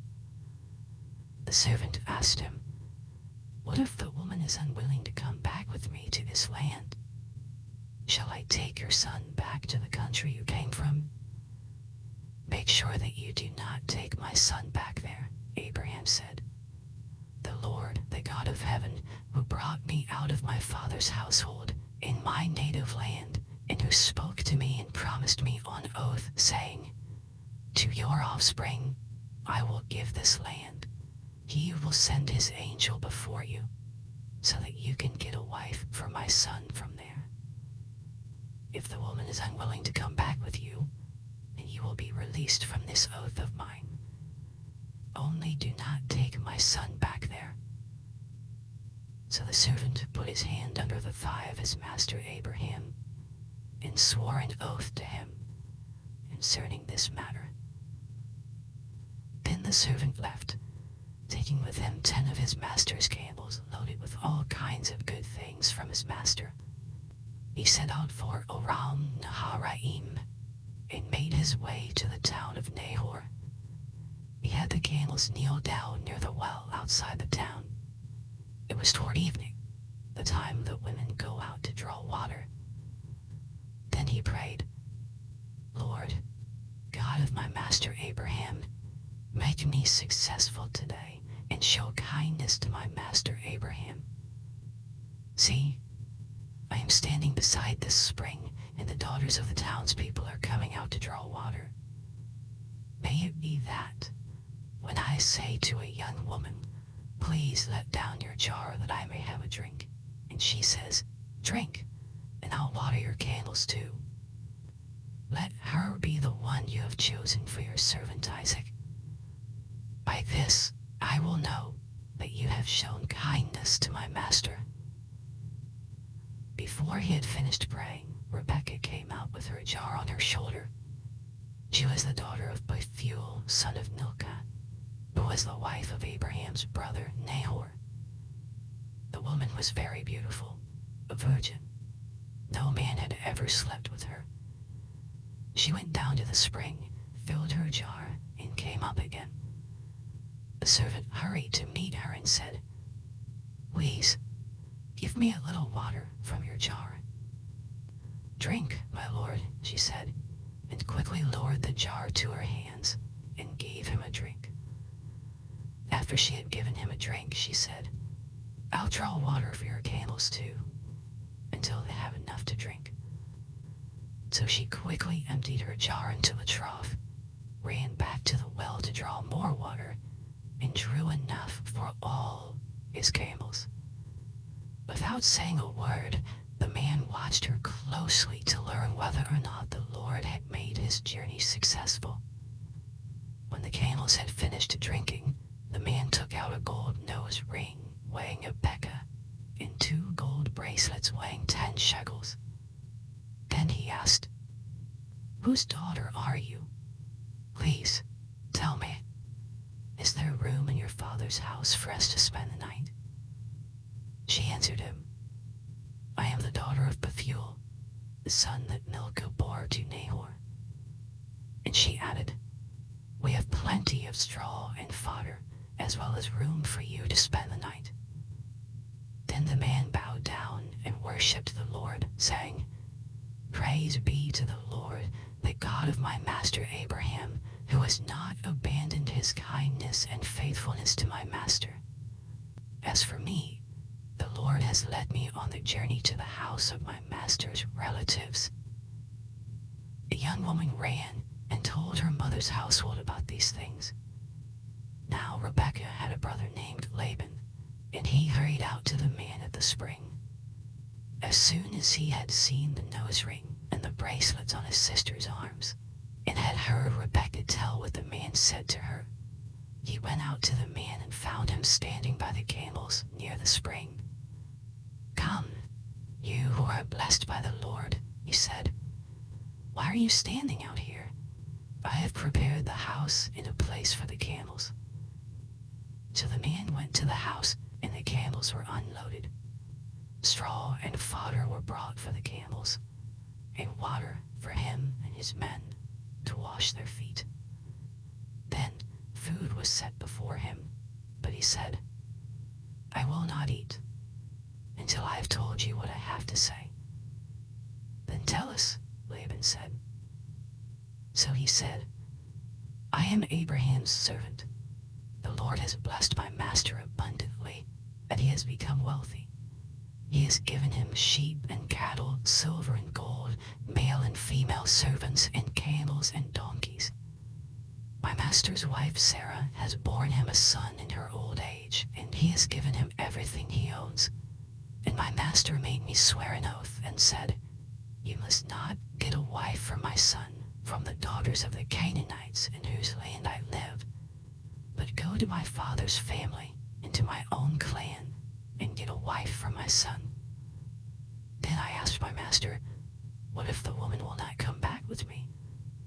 He replied, 'The Lord, before whom I have walked faithfully, will send his angel with you and make your journey a success, so that you can get a wife for my son from my own clan and from my father's family.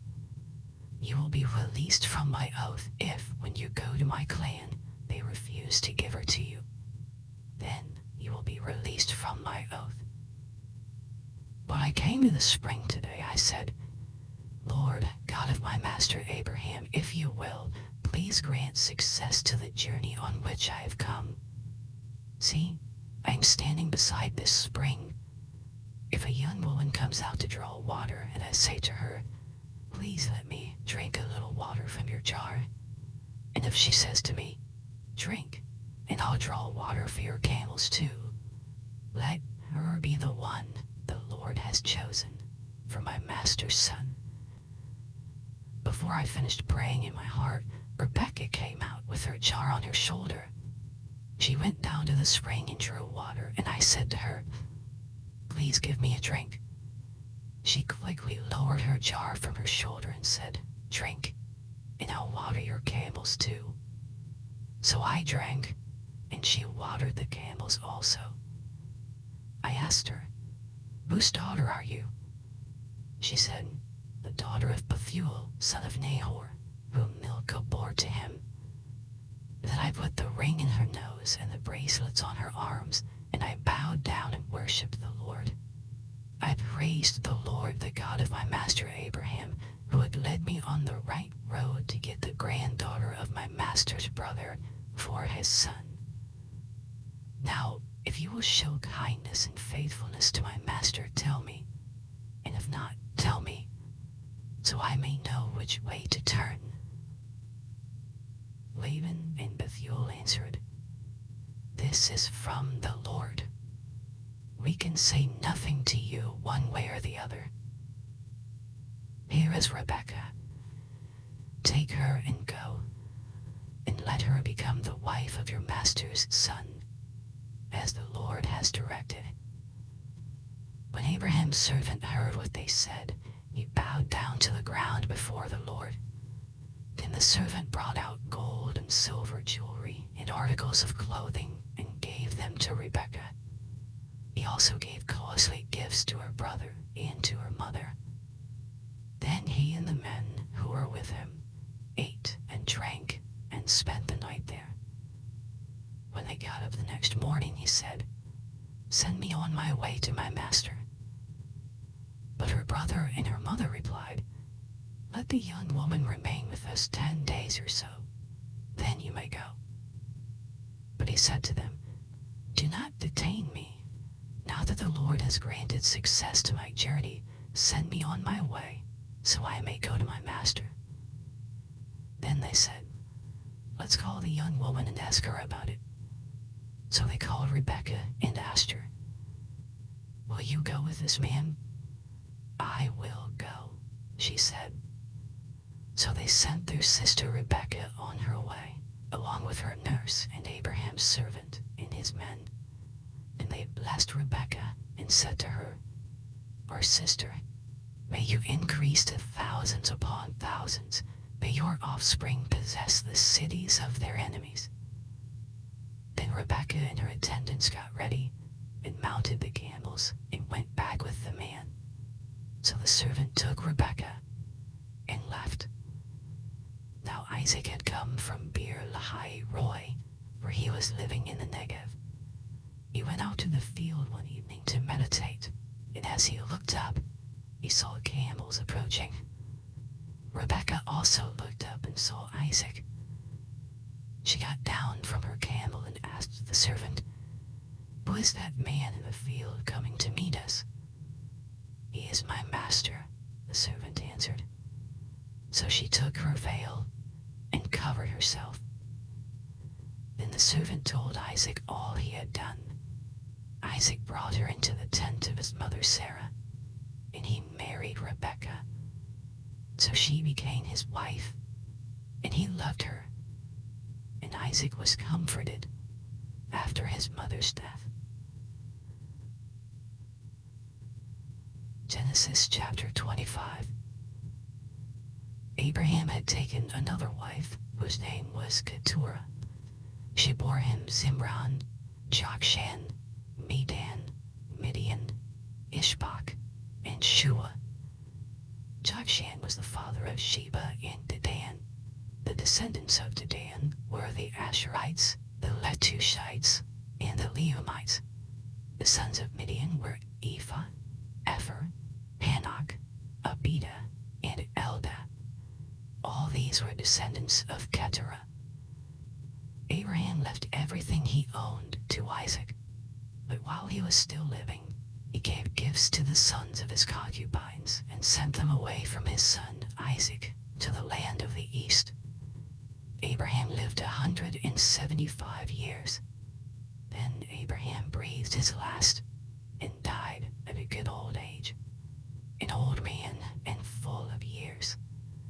And he was gathered to his people, his sons Isaac and Ishmael buried him in the cave of Machpelah near Mamre, in the field of Ephron, son of Nahor the Hittite, the field Abraham had bought from the Hittites. There, Abraham was buried with his wife Sarah. After Abraham's death, God blessed his son Isaac, who then lived near Beer-lahai-roi. This is the account of the family line of Abraham's son Ishmael, whom Sarah's slave Hagar the Egyptian bore to Abraham. These are the names of the sons of Ishmael, listed in the order of their birth.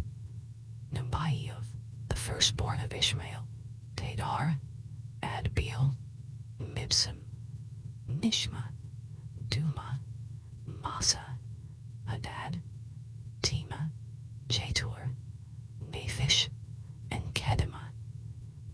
These were the sons of Ishmael, and these are the names of the 12 tribal rulers according to their settlements and camps. Ishmael lived 137 years. He breathed his last and died, and he was gathered to his people. His descendants settled in the area from the Havilah to Shur, near the eastern border of Egypt, as you go toward Ashur. And they lived in hostility toward all the tribes related to them. This is the account of the family line of Abraham's son, Isaac. Abraham became the father of Isaac, and Isaac was 40 years old when he married Rebekah, daughter of Bethuel, the Aramean, from Paddan Aram, and sister of Laban, the Aramean. Isaac prayed to the Lord on behalf of his wife, because she was childless. The Lord answered his prayer, and his wife Rebekah became pregnant. The babies jostled each other within her, and she said, "Why is this happening to me?" So she went to inquire of the Lord.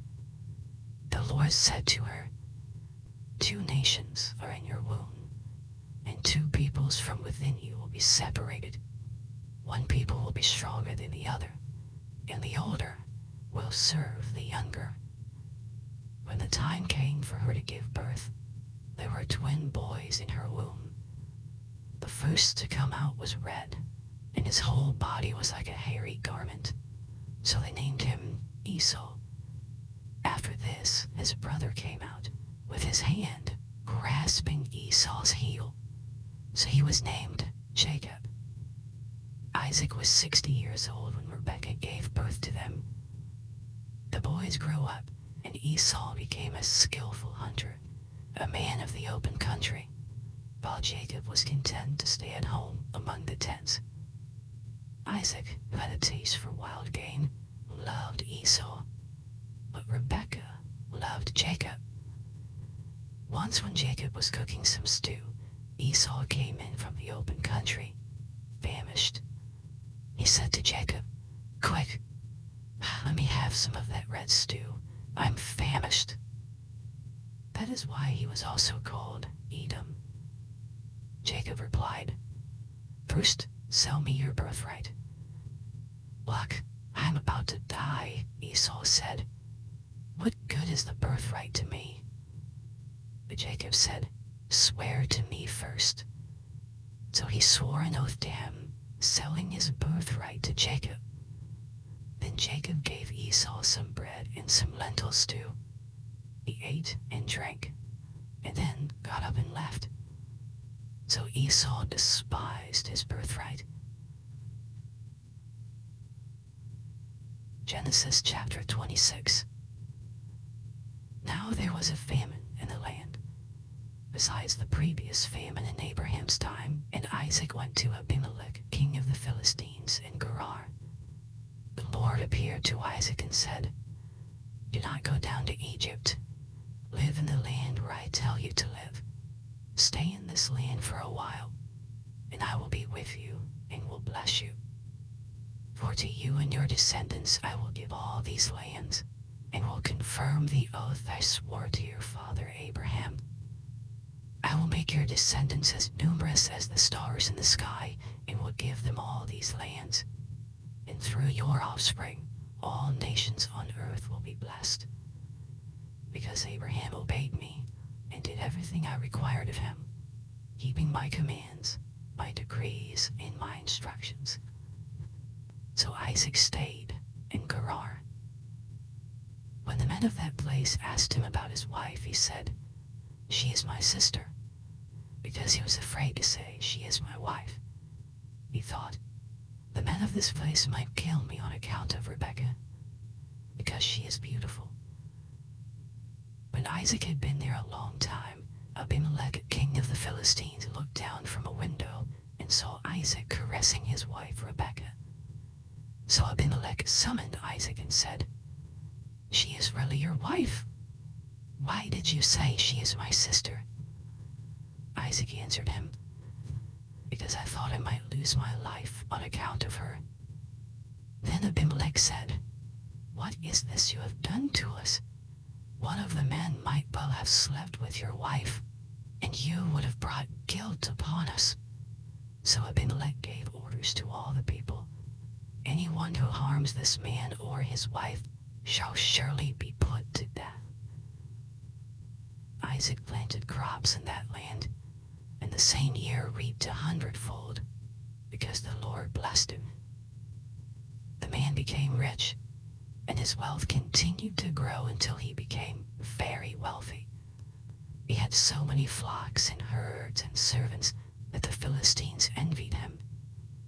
So all the wells that his father's servant had dug in the time of his father Abraham, the Philistines stopped up, filling them with earth. Then Abimelech said to Isaac, "Move away from us. You have become too powerful for us." So Isaac moved away from there and encamped in the valley of Gerar, where he settled. Isaac reopened the wells that had been dug in the time of his father Abraham, which the Philistines had stopped up after Abraham died, and he gave them the same names his father had given them. Isaac's servants dug in the valley and discovered a well of fresh water there. But the herders of Gerar quarreled with those of Isaac and said, "The water is ours." So he named the well Esek, because they disputed with him. Then they dug another well, but they quarreled over that one also, so he named it Sitnah. He moved on from there and dug another well, and no one quarreled over it. He named it Rehoboth, saying, "Now the Lord has given us room, and we will flourish in the land." From there he went up to Beersheba. That night the Lord appeared to him and said, "I am the God of your father Abraham. Do not be afraid, for I am with you. I will bless you and will increase the number of your descendants for the sake of my servant Abraham." Isaac built an altar there and called on the name of the Lord. There he pitched his tent, and there his servants dug a well.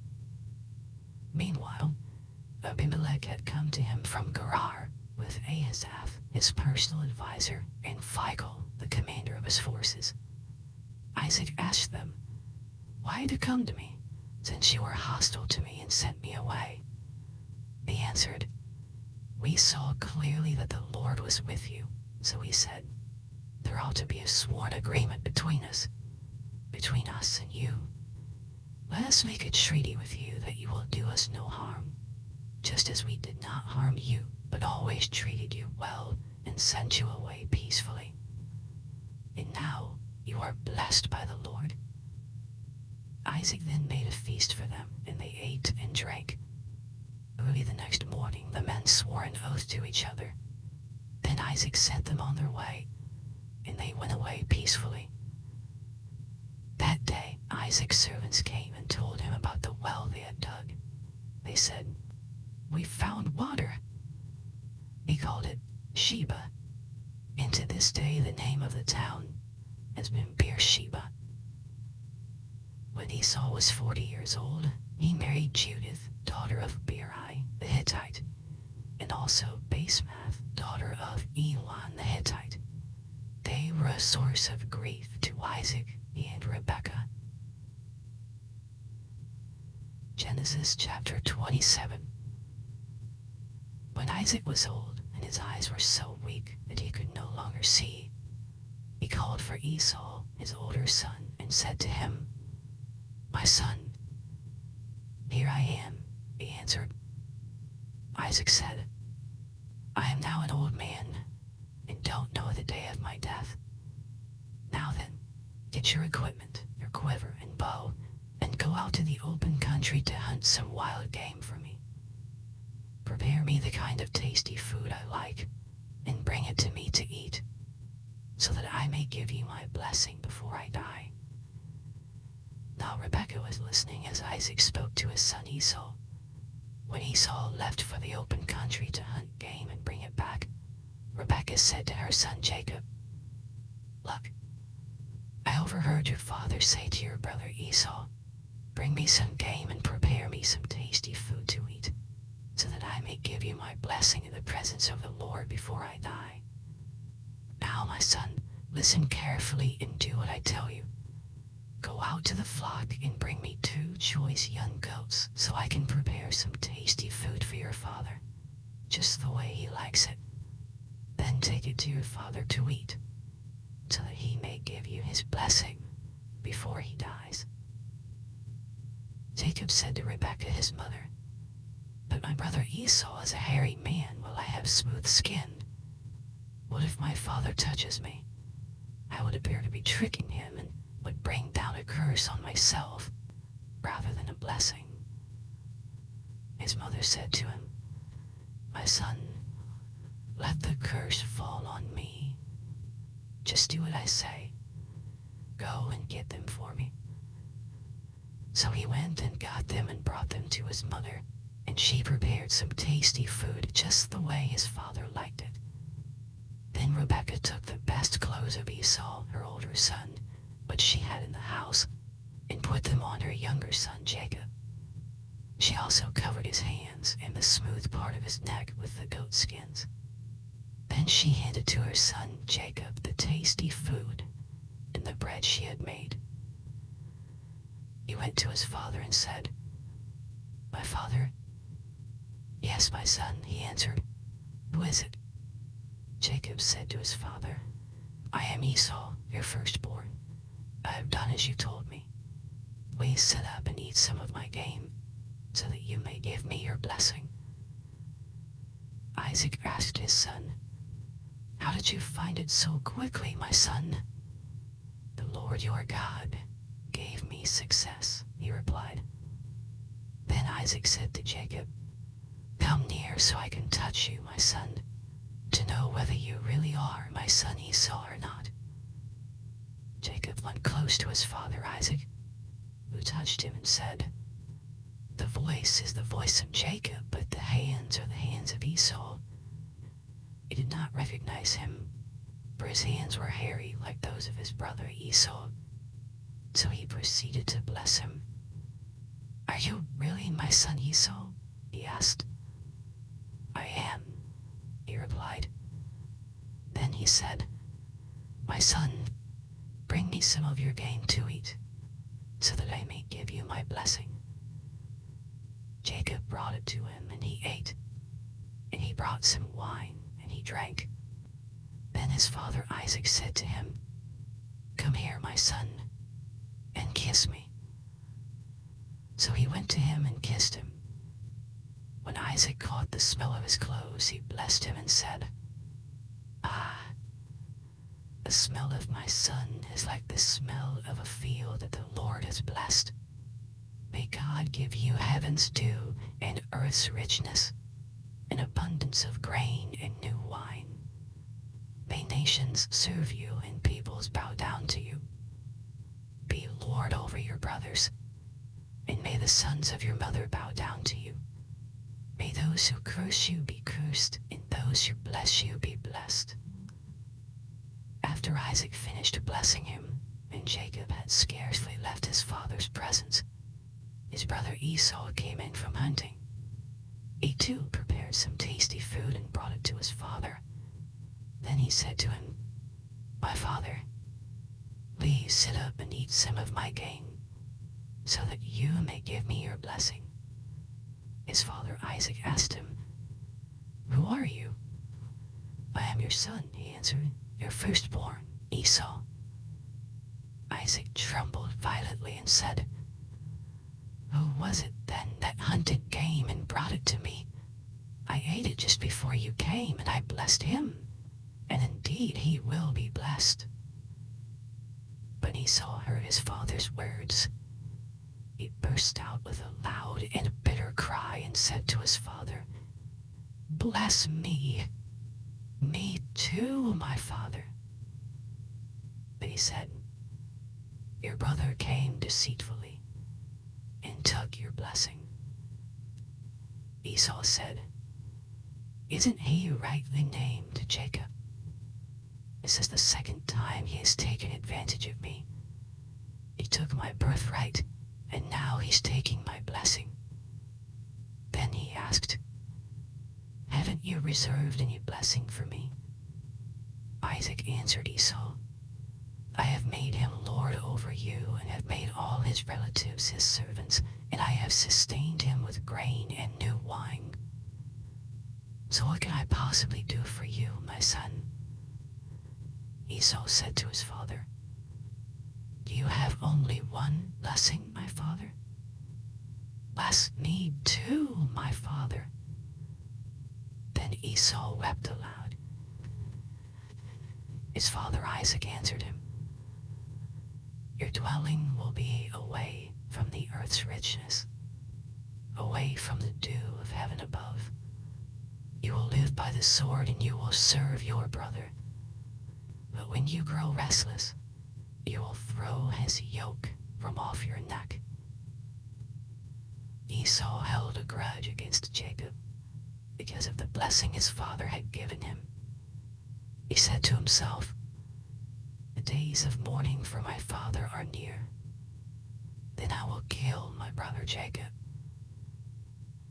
When Rebekah was told what her older son Esau had said, she sent for her younger son Jacob and said to him, "Your brother Esau is planning to avenge himself by killing you. Now then, my son, do what I say. Flee at once to my brother Laban in Haran. Stay with him for a while until your brother's fury subsides. When your brother is no longer angry with you and forgets what you did to him, I'll send word for you to come back from there. Why should I lose both of you in one day?" Then Rebekah said to Isaac, "I'm disgusted with living because of these Hittite women. If Jacob takes a wife from among the women of this land, from Hittite women like these, my life will not be worth living." Genesis chapter 28. So Isaac called for Jacob and blessed him. Then he commanded him, "Do not marry a Canaanite woman. So at once to Paddan Aram, to the house of your mother's father Bethuel. Take a wife for yourself there, from among the daughters of Laban, your mother's brother.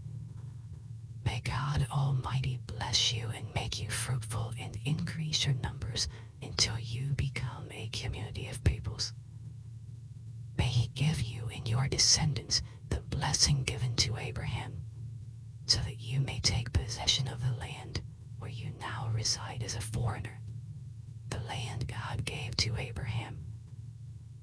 Then Isaac sent Jacob on his way, and he went to Paddan Aram, to Laban son of Bethuel, the Aramean, the brother of Rebekah, who is the mother of Jacob and Esau. Now Esau learned that Isaac had blessed Jacob and had sent him to Paddan Aram to take a wife from there, and that when he blessed him he commanded him, "Do not marry a Canaanite woman," and that Jacob had obeyed his father and mother and had gone to Paddan Aram. Esau then realized how displeasing the Canaanite women were to his father Isaac.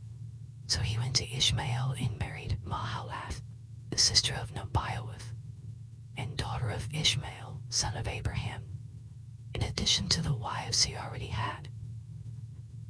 Jacob left Beersheba and set out for Haran. When he reached a certain place, he stopped for the night because as the sun had set.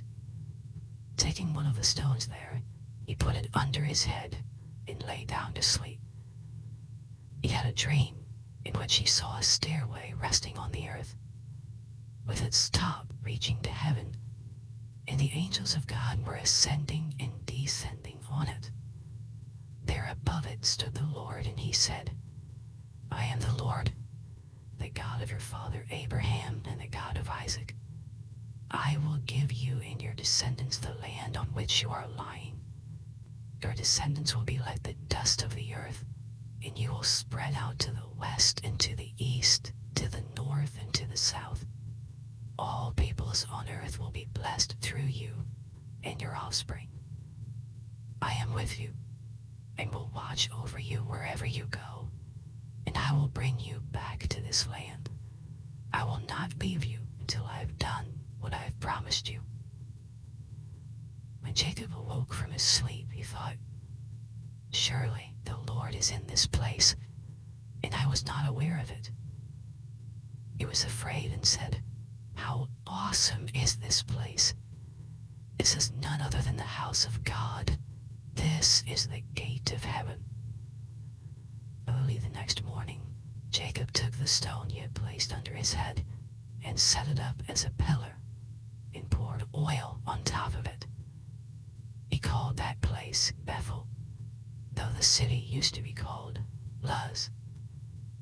Then Jacob made a vow, saying, if God will be with me and will watch over me on this journey I am taking, and will give me food to eat and clothes to wear, so that I return safely to my father's household, then the Lord will be my God, and this stone that I have set up as a pillar will be God's house. And of all that you give me, I will give you a tenth. Genesis chapter 29. Then Jacob continued on his journey and came to the land of the eastern peoples. There he saw a well in the open country, with 3 flocks of sheep lying near it because the flocks were watered from that well. The stone over the mouth of the well was large. When all the flocks were gathered there, the shepherds would roll away the stone from the well's mouth and water the sheep. Then they would return the stone to its place over the mouth of the well. Jacob asked the shepherds, my brothers, where are you from? We're from Haran, they replied. He said to them, do you know Laban, Nahor's grandson? Yes, we know him, they answered. Then Jacob asked them, is he well? Yes, he is, they said, and here comes his daughter Rachel with the sheep. Look, he said, the sun is still high. It is not time for the flocks to be gathered. Water the sheep and take them back to pasture. We can't, they replied, until all the flocks are gathered and the stone has been rolled away from the mouth of the well. Then we will water the sheep. While he was still talking with them, Rachel came with her father's sheep, for she was a shepherd. When Jacob saw Rachel, daughter of his uncle Laban, and Laban's sheep, he went over and rolled the stone away from the mouth of the well, and watered his uncle's sheep. Then Jacob kissed Rachel and began to weep aloud. He had told Rachel that he was a relative of her father and a son of Rebekah. So she ran and told her father.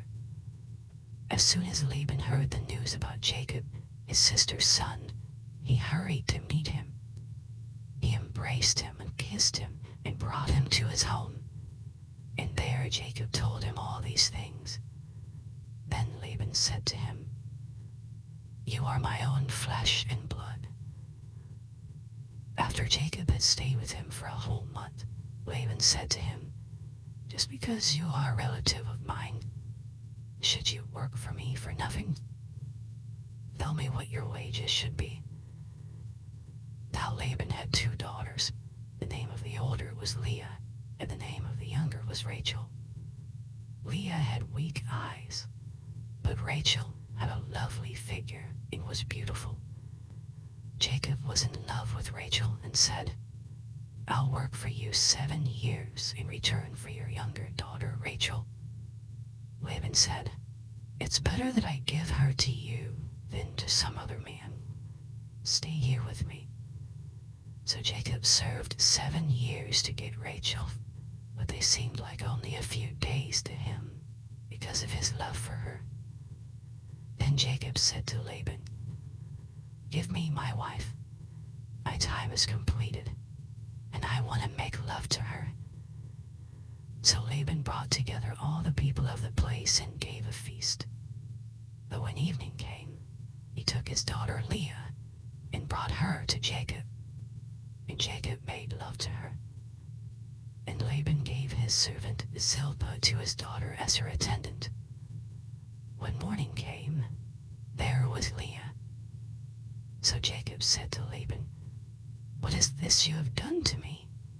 I served you for Rachel, didn't I? Why have you deceived me?"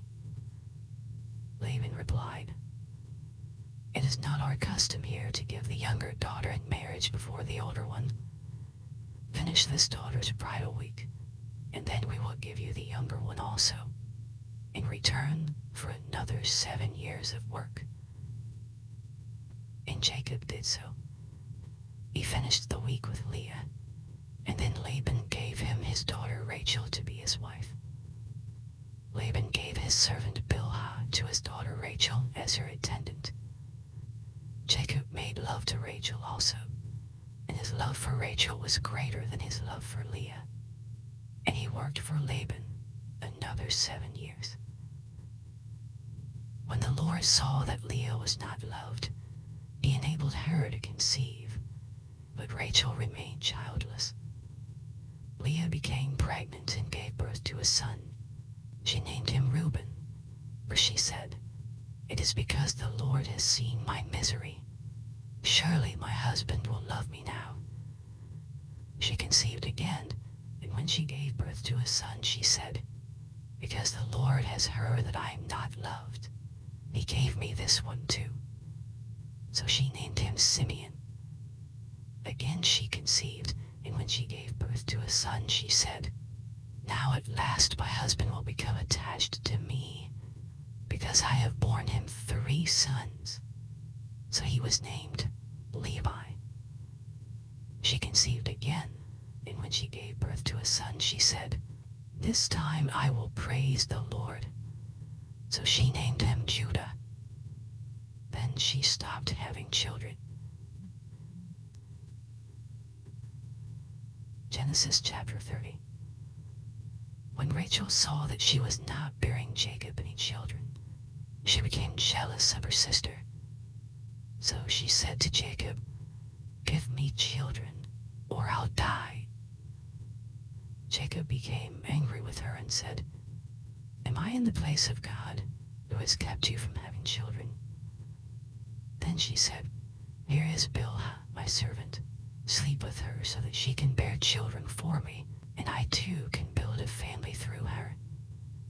So she gave him her servant Bilhah as a wife. Jacob slept with her, and she became pregnant and bore him a son. Then Rachel said, "God has vindicated me. He has listened to my plea and given me a son." Because of this, she named him Dan. Rachel's servant Bilhah conceived again and bore Jacob a second son. Then Rachel said, "I have had a great struggle with my sister, and I have won." So she named him Naphtali. When Leah saw that she had stopped having children, she took her servant Zilpah and gave her to Jacob as a wife. Leah's servant Zilpah bore Jacob a son. Then Leah said, "What a good fortune." So she named him Gad. Leah's servant Zilpah bore Jacob a second son.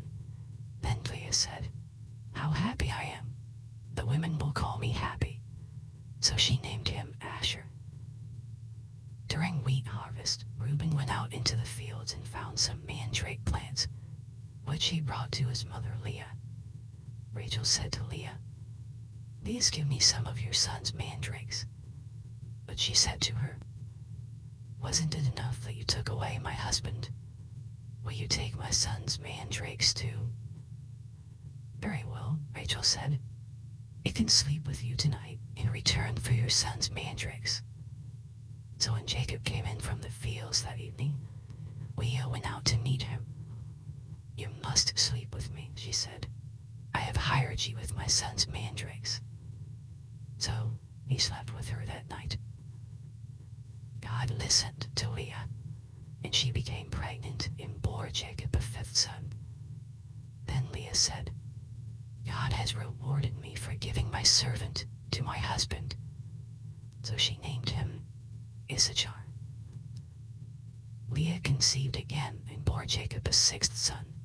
Then Leah said, God has presented me with a precious gift. This time my husband will treat me with honor, because I have borne him 6 sons. So she named him Zebulun. Sometime later she gave birth to a daughter and named her Dinah. Then God remembered Rachel. He listened to her and enabled her to conceive. She became pregnant and gave birth to a son and said, God has taken away my disgrace. She named him Joseph and said, May the Lord add to me another son. After Rachel gave birth to Joseph, Jacob said to Laban, Send me on my way so I can go back to my own homeland. Give me my wives and children for whom I have served you, and I will be on my way. You know how much work I've done for you. But Laban said to him, If I have found favor in your eyes, please stay. I have learned by divination that the Lord has blessed me because of you. He added, Name your wages, and I will pay them. Jacob said to him, You know how I have worked for you, and how your livestock has fared under my care. The little you had before I came has increased greatly, and the Lord has blessed you wherever I have been. But now, when may I do something for my own household? What shall I give you? He asked. Don't give me anything, Jacob replied. But if you will do this one thing for me, I will go on tending your flocks and watching over them. Let me go through all your flocks today and remove from them every speckled or spotted sheep, every dark-colored lamb, and every spotted or speckled goat. They will be my wages, and my honesty will testify for me in the future. Whenever you check on the wages you have paid me, any goat in my possession that is not speckled or spotted, or any lamb that is not dark-colored, will be considered stolen. Agreed, said Laban. Let it be as you have said.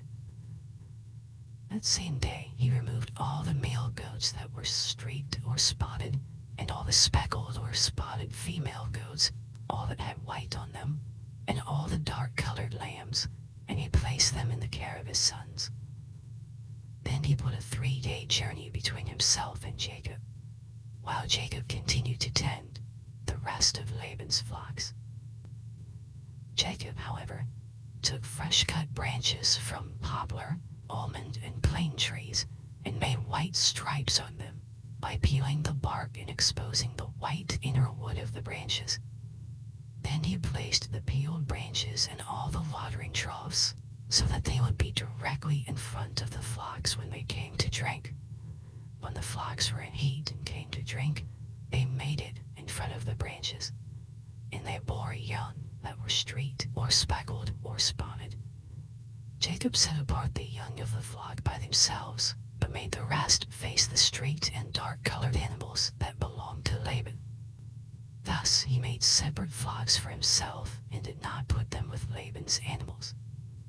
Whenever the stronger females were in heat, Jacob would place the branches in the troughs in front of the animals, so they would mate near the branches. But if the animals were weak, he would not place them there. So the weak animals went to Laban, and the strong ones to Jacob. In this way, the men grew exceedingly prosperous and came to own large flocks, and female and male servants, and camels, and donkeys. Genesis chapter 31. Jacob heard that Laban's sons were saying, "Jacob has taken everything our father owned and has gained all this wealth from what belonged to our father." And Jacob noticed that Laban's attitude toward him was not what it had been. Then the Lord said to Jacob, "Go back to the land of your fathers and to your relatives, and I will be with you." So Jacob sent word to Rachel and Leah to come out to the fields where his flocks were. He said to them, "I see that your father's attitude toward me is not what it was before, but the God of my father has been with me. You know that I've worked for your father with all my strength, yet your father has cheated me by changing my wages 10 times. However, God has not allowed him to harm me. If he said, 'The speckled ones will be your wages,' then all the flocks gave birth to speckled young. And if he said, 'The streaked ones will be your wages,' then all the flocks bore streaked young. So God has taken away your father's livestock and has given them to me. In breeding season, I once had a dream in which I looked up and saw that the male goats mating with the flock were streaked, speckled, or spotted. The angel of God said to me in the dream, 'Jacob.' I answered, 'Here I am.' And he said, 'Look up and see that all the male goats mating with the flock are streaked, speckled, or spotted, for I have seen all that Laban has been doing to you. I am the God of Bethel, where you anointed a pillar and where you made a vow to me.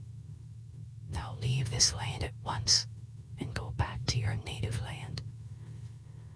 Then Rachel and Leah replied, 'Do we still have any share in the inheritance of our father's estate?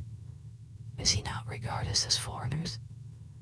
Not only has he sold us, but he has used up what was paid for us. Surely all the wealth that God took away from our father belongs to us and our children. So do whatever God has told you.'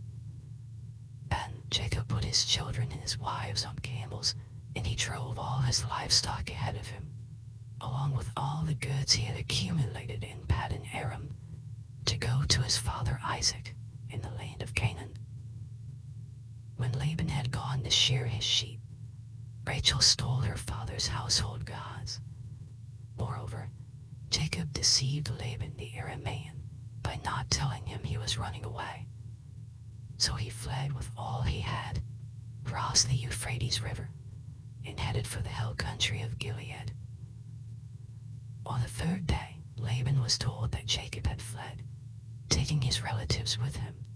He pursued Jacob for 7 days and caught up with him in the hill country of Gilead.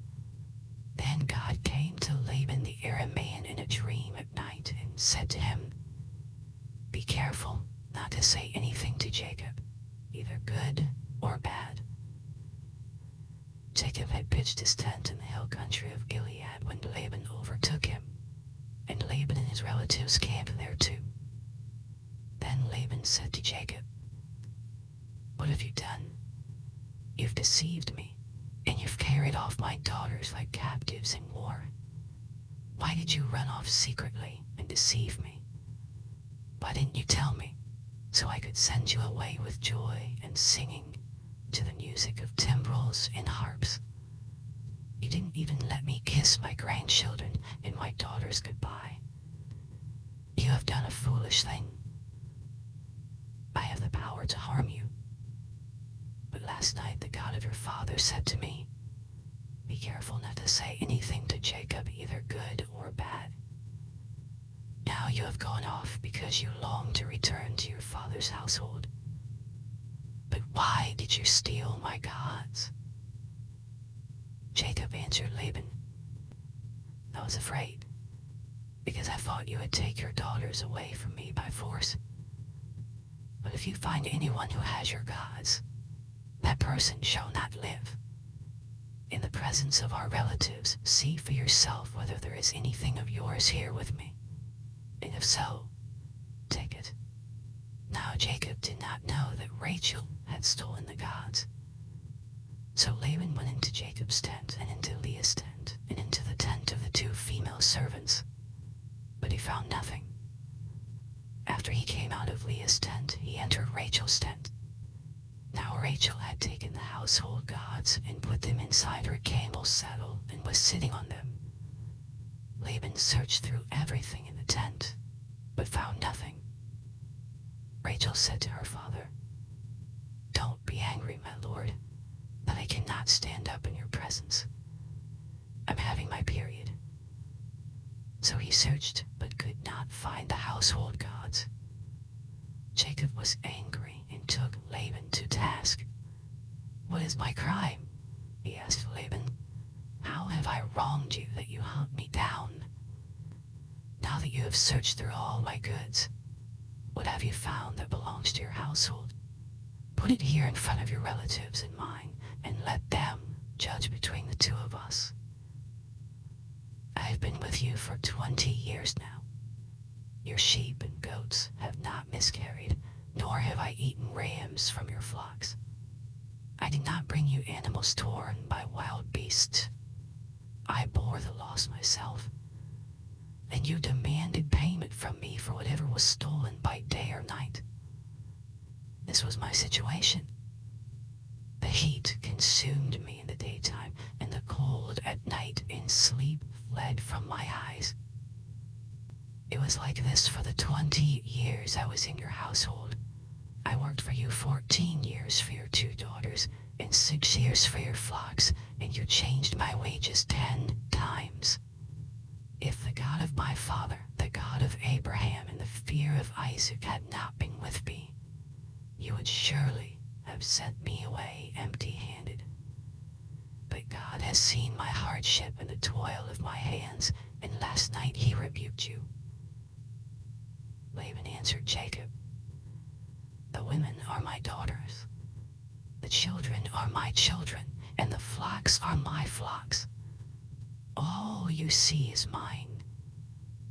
Yet what can I do today about these daughters of mine, or about the children they have borne? Come now, let's make a covenant, you and I, and let it serve as a witness between us." So Jacob took a stone and set it up as a pillar. He said to his relatives, "Gather some stones." So they took stones and piled them in a heap, and they ate there by the heap. Laban called it Jegar-Sahadutha, and Jacob called it Gilead. Laban said, "This heap is a witness between you and me today."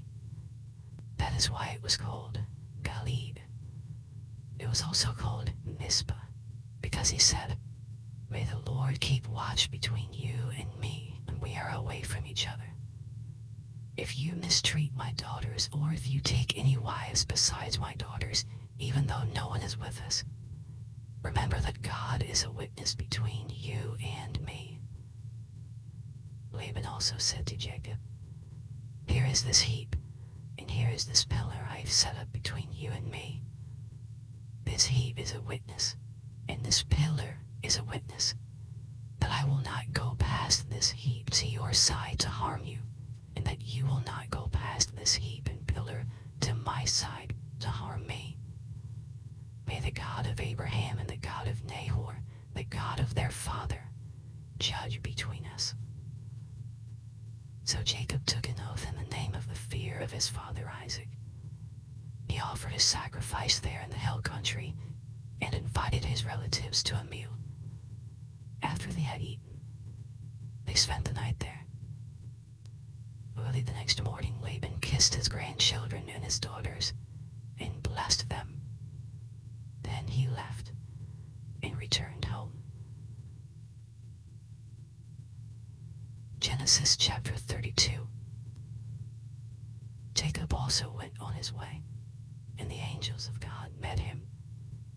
When Jacob saw them, he said, "This is the camp of God." So he named that place Mahanaim. Jacob sent messengers ahead of him to his brother Esau in the land of Seir, the country of Edom. He instructed them, "This is what you are to say to my lord Esau. Your servant Jacob says, I have been staying with Laban and have remained there until now. I have cattle and donkeys, sheep and goats, male and female servants. Now I am sending this message to my lord, that I may find favor in your eyes. When the messengers returned to Jacob, they said, We went to your brother Esau, and now he is coming to meet you, and 400 men are with him. In great fear and distress, Jacob divided the people who were with him into 2 groups, and the flocks and herds and camels as well. He thought, if Esau comes and attacks one group, the group that is left may escape. Then Jacob prayed, O God of my father Abraham, God of my father Isaac, Lord, you who said to me, Go back to your country and your relatives, and I will make you prosper. I am unworthy of all the kindness and faithfulness you have shown your servant. I had only my staff when I crossed this Jordan, but now I have become 2 camps. Save me, I pray, from the hand of my brother Esau, for I am afraid he will come and attack me, and also the mothers with their children. But you have said, I will surely make you prosper, and will make your descendants like the sand of the sea, which cannot be counted. He spent the night there, and from what he had with him, he selected a gift for his brother Esau, 200 female goats and 20 male goats, 200 ewes and 20 rams, 30 female camels with their young, 40 cows and 10 bulls, and 20 female donkeys and 10 male donkeys. He put them in the care of his servants, each herd by itself, and said to his servants, Go ahead of me, and keep some space between the herds. He instructed the one in the lead, When my brother Esau meets you and asks, Who you belong to, and where are you going, and who owns all these animals in front of you, then you are to say, They belong to your servant Jacob. They are a gift sent to my lord Esau, and he is coming behind us. He also instructed the second, the third, and all the others who followed the herds, You are to say the same thing to Esau when you meet him, and be sure to say, Your servant Jacob is coming behind us. For he thought, I will pacify him with these gifts I am sending on ahead. Later, when I see him, perhaps he will receive me. So Jacob's gifts went on ahead of him, but he himself spent the night in the camp. That night, Jacob got up and took his 2 wives, his 2 female servants, and his 11 sons, and crossed the ford of the Jabbok. After he had sent them across the stream, he sent over all his possessions. So Jacob was left alone, and a man wrestled with him till daybreak. When the man saw that he could not overpower him, he touched the socket of Jacob's hip, so that his hip was wrenched as he wrestled with the man. Then the man said, Let me go, for it is daybreak. But Jacob replied, I will not let you go unless you bless me. The man asked him, What is your name? Jacob, he answered. Then the man said, Your name will no longer be Jacob, but Israel, because you have struggled with God and with humans, and have overcome. Jacob said, Please tell me your name. But he replied, Why do you ask my name? Then he blessed him there. So Jacob called the place Peniel, saying, It is because I saw God face to face, and yet my life was spared. The sun rose above him as he passed Peniel, and he was limping because of his hip. Therefore, to this day, the Israelites do not eat the tendon attached to the socket of the hip, because the socket of Jacob's hip was touched near the tendon.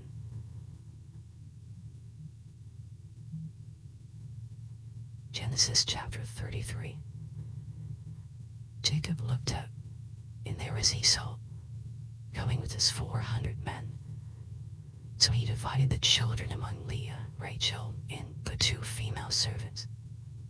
He put the female servants and their children in front, Leah and her children next, and Rachel and Joseph in the rear. He himself went on ahead and bowed down to the ground 7 times as he approached his brother. But Esau ran to meet Jacob and embraced him. He threw his arms around his neck and kissed him, and they wept. Then Esau looked up and saw the women and children. "Who are these with you?" he asked. Jacob answered, "They are the children God has graciously given your servant." Then the female servants and their children approached and bowed down. Next, Leah and her children came and bowed down.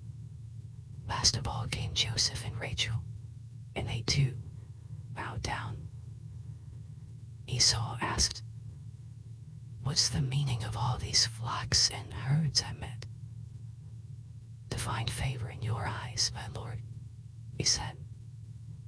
But Esau said, "I already have plenty, my brother. Keep what you have for yourself." "No, please," said Jacob. "If I have found favor in your eyes, accept this gift from me. For to see your face is like seeing the face of God, now that you have received me favorably. Please accept the present that was brought to you, for God has been gracious to me, and I have all I need." And because Jacob insisted, Esau accepted it. Then Esau said, "Let us be on our way. I'll accompany you." But Jacob said to him, "My lord knows that the children are tender, and that I must care for the ewes and cows that are nursing their young. If they are driven hard just one day, all the animals will die. So let my lord go on ahead of his servant, while I move along slowly at the pace of the flocks and herds before me and the pace of the children, until I come to my lord in Seir." Esau said, "Then let me leave some of my men with you." "But why do that?" Jacob asked. "Just let me find favor in the eyes of my lord." So that day, Esau started on his way back to Seir.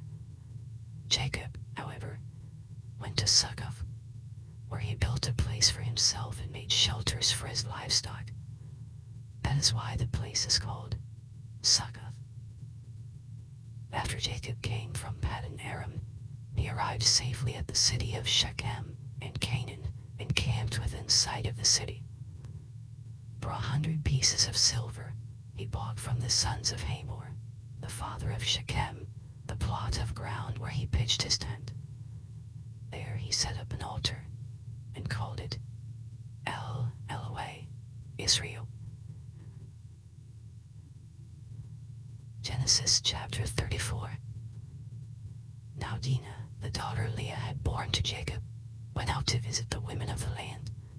When Shechem, son of Hamor the Hivite, the ruler of that area, saw her, he took her and raped her. His heart was drawn to Dinah, daughter of Jacob. He loved the young woman and spoke tenderly to her. And Shechem said to his father Hamor, "Get me this girl as my wife." When Jacob heard that his daughter Dinah had been defiled, his sons were in the fields with his livestock, so he did nothing about it until they came home. Then Shechem's father Hamor went out to talk with Jacob. Meanwhile, Jacob's sons had come in from the fields as soon as they heard what had happened. They were shocked and furious because Shechem had done an outrageous thing in Israel by sleeping with Jacob's daughter, a thing that should not be done. But Hamor said to them, "My son Shechem has his heart set on your daughter. Please give her to him as his wife. Intermarry with us. Give us your daughters and take our daughters for yourselves. You can settle among us. The land is open to you." live in it, trade in it, and acquire property in it. Then Shechem said to Dinah's father and brothers, "Let me find favor in your eyes, and I will give you whatever you ask. Make the price for the bride and the gift I am to bring as great as you like, and I'll pay whatever you ask me. Only give me the young woman as my wife." Because their sister Dinah had been defiled, Jacob's sons replied deceitfully as they spoke to Shechem and his father Hamor. They said to them, "We can't do such a thing. We can't give our sister to a man who is not circumcised. That would be a disgrace to us. We will enter into an agreement with you on one condition only, that you become like us by circumcising all your males. Then we will give you our daughters and take your daughters for ourselves. We'll settle among you and become one people with you. But if you will not agree to be circumcised, we'll take our sister and go." Their proposal seemed good to Hamor and his son Shechem. The young man, who was the most honored of all his father's family, lost no time in doing what they said, because he was delighted with Jacob's daughter. So Hamor and his son Shechem went to the gate of their city to speak to the men of their city. "These men are friendly toward us," they said. "Let them live in our land and trade in it. The land has plenty of room for them. We can marry their daughters, and they can marry ours. But the men will agree to live with us as one people only on the condition that our males be circumcised, as they themselves are. Both their livestock, their property, and all their other animals become ours. So let us agree to their terms, and they will settle among us." All the men who went out of the city gate agreed with Hamor and his son Shechem, and every male in the city was circumcised. 3 days later, while all of them were still in pain, 2 of Jacob's sons, Simeon and Levi, Dinah's brothers, took their swords and attacked the unsuspecting city, killing every male. They put Hamor and his son Shechem to the sword and took Dinah from Shechem's house and left. The sons of Jacob came upon the dead bodies and looted the city where their sister had been defiled. They seized their flocks and herds and donkeys and everything else of theirs in the city and out in the fields. They carried off all their wealth and all their women and children, taking as plunder everything in the houses. Then Jacob said to Simeon and Levi, "You have brought trouble on me by making me obnoxious to the Canaanites and Perizzites, the people living in this land. We are few in number, and if they join forces against me and attack me, I and my household will be destroyed." But they replied, "Should he have treated our sister like a prostitute?" Genesis chapter 35. Then God said to Jacob, "Go up to Bethel and settle there, and build an altar there to God, who appeared to you when you were fleeing from your brother Esau." So Jacob said to his household and to all who were with him, "Get rid of the foreign gods you have with you, and purify yourselves and change your clothes. Then come, let us go up to Bethel, where I will build an altar to God, who answered me in the day of my distress, and who has been with me wherever I have gone." So they gave Jacob all the foreign gods they had and the rings in their ears, and Jacob buried them under the oak at Shechem. Then they set out, and the terror of God fell on the towns all around them, so that no one pursued them. Jacob and all the people with him came to Luz, that is Bethel, in the land of Canaan. There he built an altar, and he called the place El Bethel, because it was there that God revealed himself to him when he was fleeing from his brother. Now Deborah, Rebekah's nurse, died, was buried under the oak outside Bethel, so it was named Elon Bakath. After Jacob returned from Paddan Aram, God appeared to him again and blessed him. God said to him, "Your name is Jacob, but you will no longer be called Jacob. Your name will be Israel." So he named him Israel. And God said to him, "I am God Almighty. Be fruitful and increase in number. A nation and a community of nations will come from you, and kings will be among your descendants. The land I gave to Abraham and Isaac, I also give to you, and I will give this land to your descendants after you." Then God went up from him at the place where he had talked with him. Jacob set up a stone pillar at the place where God had talked with him, and he poured out a drink offering on it. He also poured oil on it. Then Jacob called the place where God had talked with him Bethel. Then they moved on from Bethel. While they were still some distance from Ephrath, Rachel began to give birth and had great difficulty. And as she was having great difficulty in childbirth, the midwife said to her, "Don't despair, for you have another son." As she breathed her last, for she was dying, she named her son Ben-Oni. But his father named him Benjamin. So Rachel died and was buried on the way to Ephrath, that is Bethlehem. Over her tomb Jacob set up a pillar, and to this day that pillar marks Rachel's tomb. Israel moved on again and pitched his tent beyond Migdal Eder. While Israel was living in that region, Reuben went in and slept with his father's concubine, Bilhah, and Israel heard of it. Jacob had 12 sons, the sons of Leah, Reuben the firstborn of Jacob, Simeon, Levi, Judah, Issachar, and Zebulun. The sons of Rachel, Joseph and Benjamin. The sons of Rachel's servant Bilhah, Dan and Naphtali. The sons of Leah's servant Zilpah, Gad, and Asher. These were the sons of Jacob, who were born to him in Paddan Aram. Jacob came home to his father Isaac in Mamre, near Kiriath Arba, that is Hebron, where Abraham and Isaac had stayed. Isaac lived 180 years. Then he breathed his last and died, and was gathered to his people, old and full of years. And his sons Esau and Jacob buried him. Genesis chapter 36. This is the account of the family line of Esau, that is, Edom.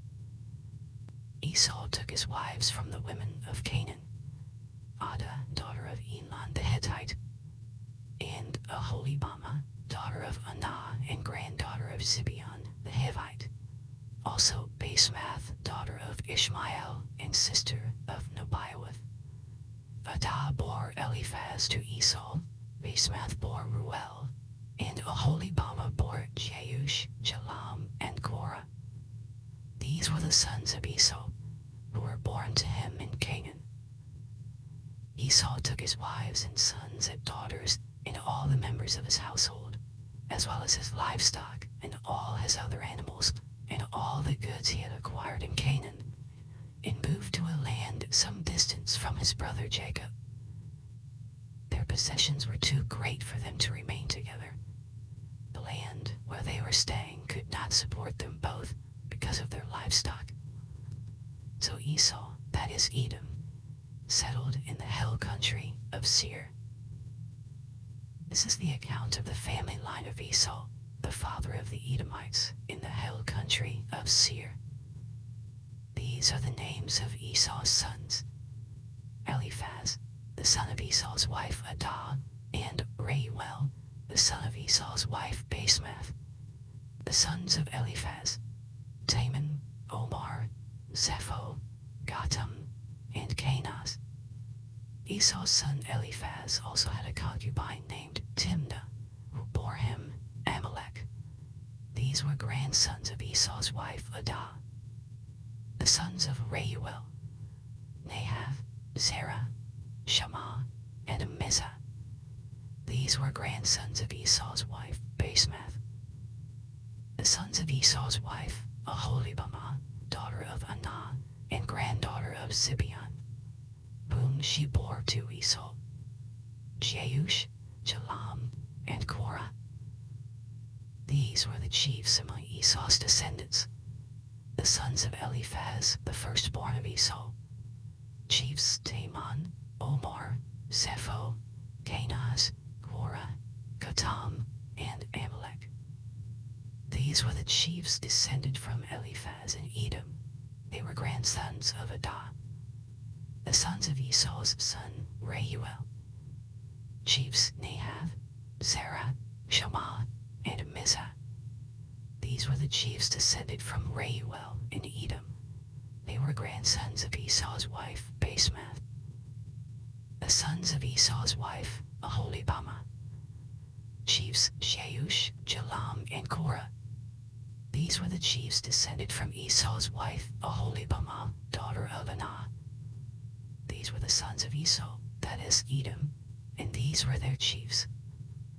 These were the sons of Seir the Horite, who were living in the region: Lotan, Shobal, Zibeon, Anah, Dishon, Ezer, and Dishan. These sons of Seir in Edom were Horite chiefs. The sons of Lotan, Bori and Homam. Timnah was Lotan's sister.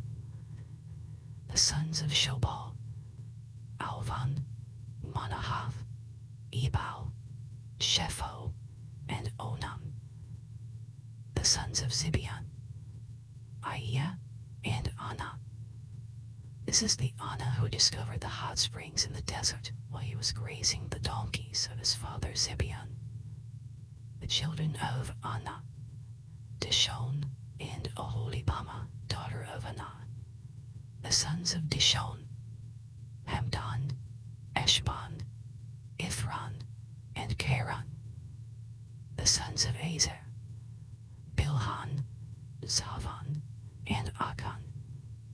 The sons of Dishan, Uz, and Aran. These were the Horite chiefs: Lotan, Shobal, Zibeon, Anah, Dishon, Ezer, and Dishan. These were the Horite chiefs according to their divisions in the land of Seir. These were the kings who reigned in Edom before any Israelite king reigned. Bela, son of Beor, became king of Edom. His city was named Dinhabah. When Bela died, Jobab, son of Zerah from Bozrah, succeeded him as king. When Jobab died, Hasham from the land of the Temanites succeeded him as king.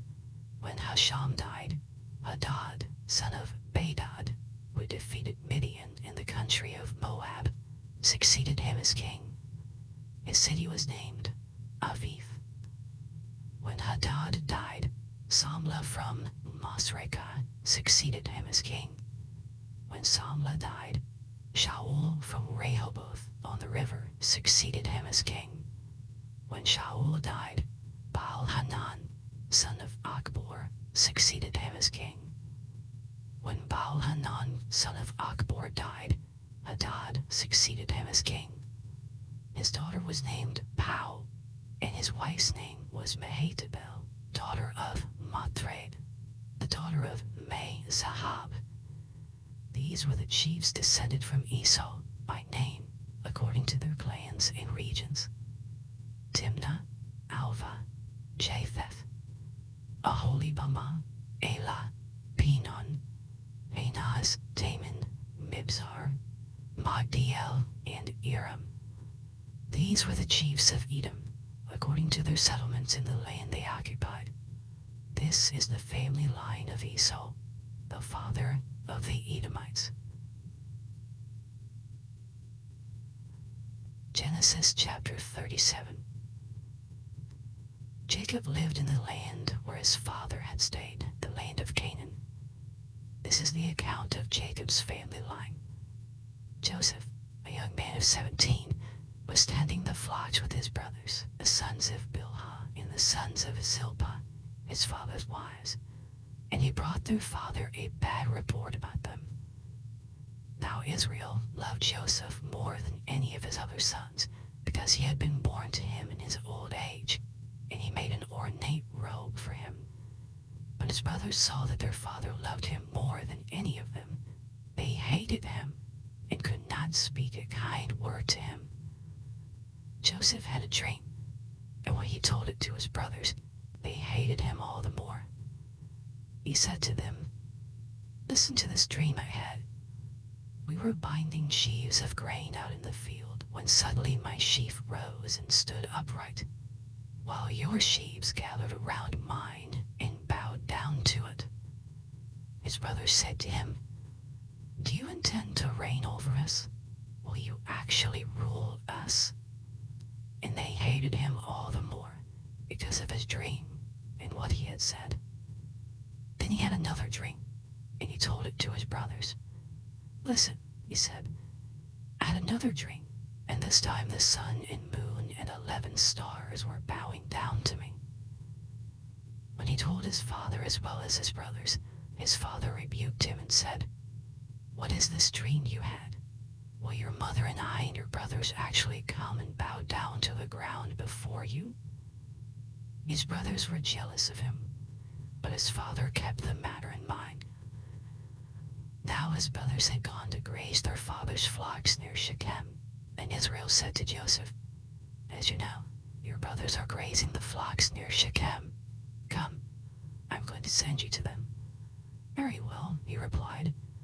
So he said to him, "Go and see if all is well with your brothers and with the flocks, and bring word back to me." Then he sent him off from the valley of Hebron. When Joseph arrived at Shechem, a man found him wandering around in the field and asked him, "What are you looking for?" He replied, "I'm looking for my brothers. Can you tell me where they are grazing their flocks?" "They have moved on from here," the man answered. "I heard them say, 'Let's go to Dothan.'" So Joseph went after his brothers and found them near Dothan. But they saw him in the distance, and before he reached them, they plotted to kill him. "Here comes that dreamer," they said to each other.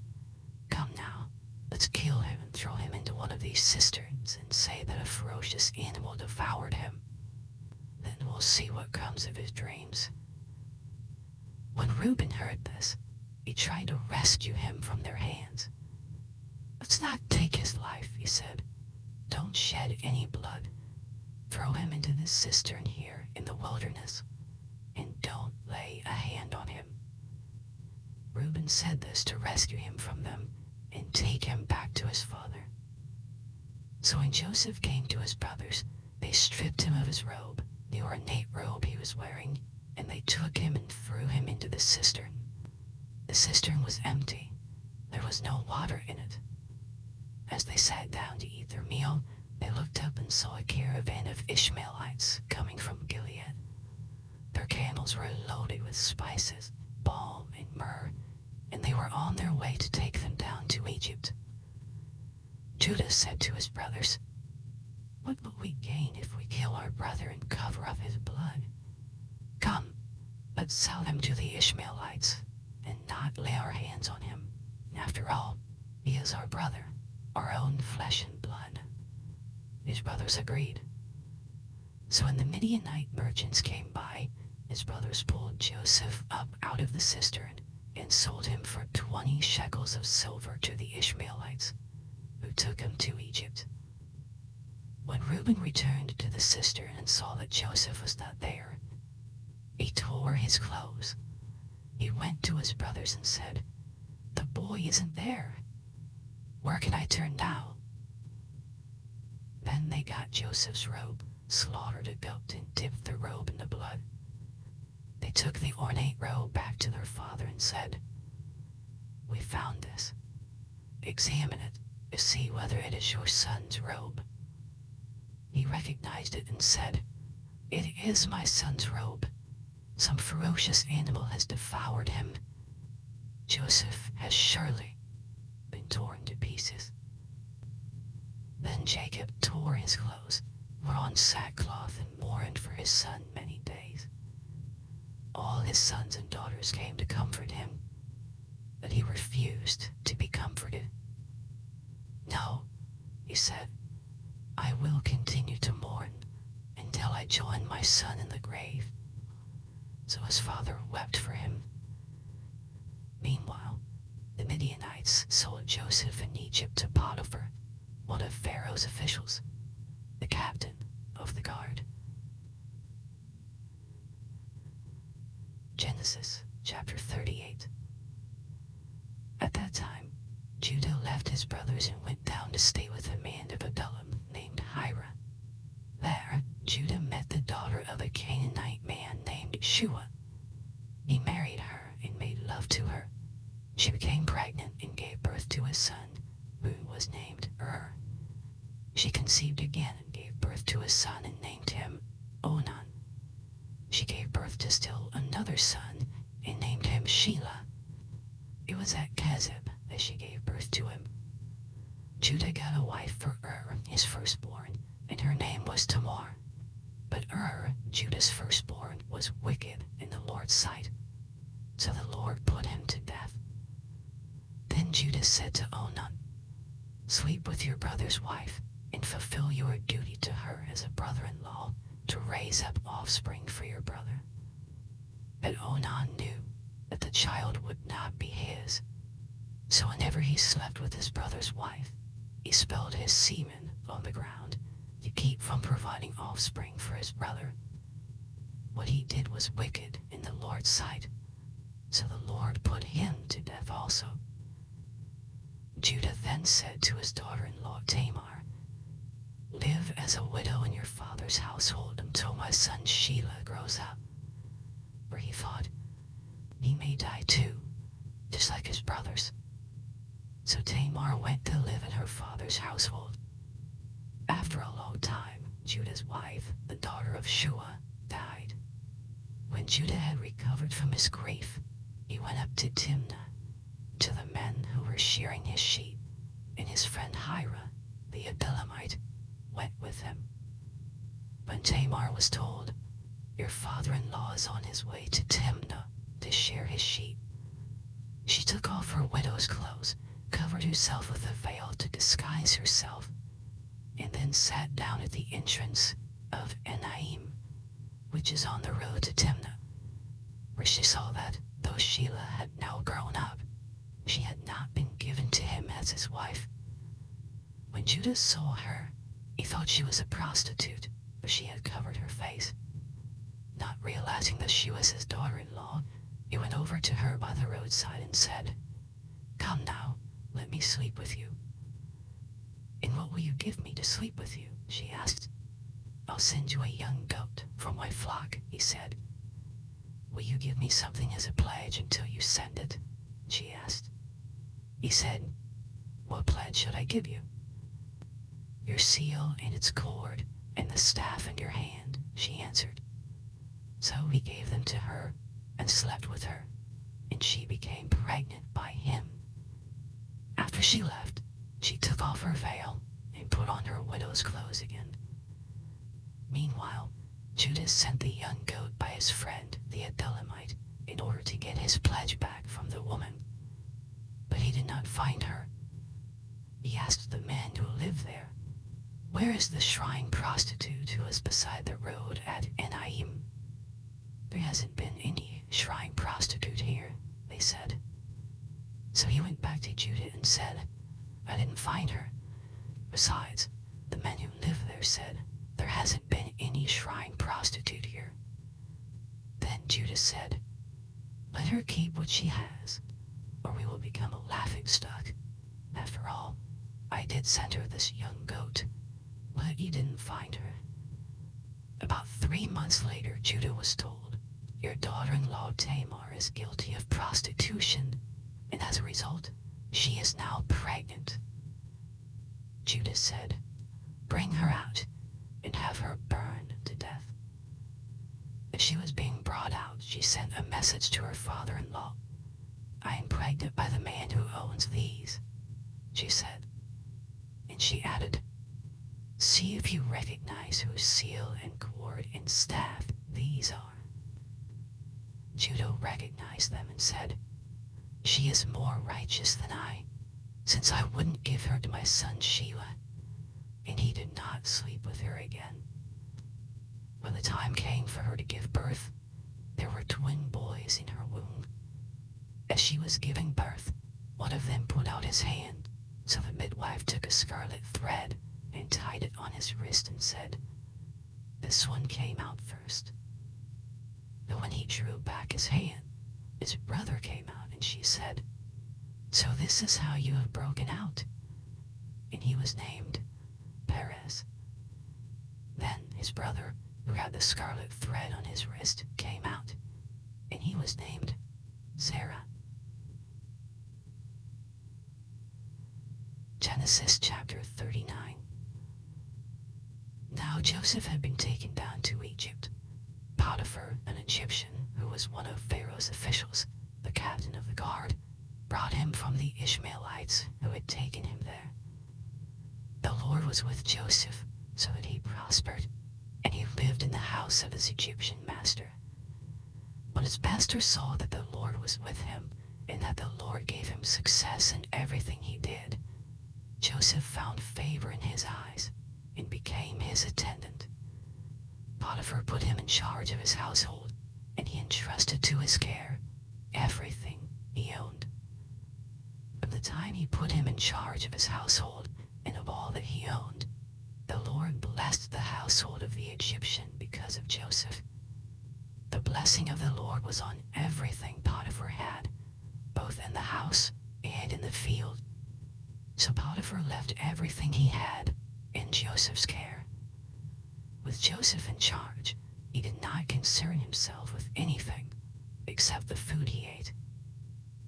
Now Joseph was well built and handsome, and after a while his master's wife took notice of Joseph and said, "Come to bed with me."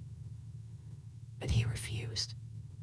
"With me in charge," he told her, "my master does not concern himself with anything in the house.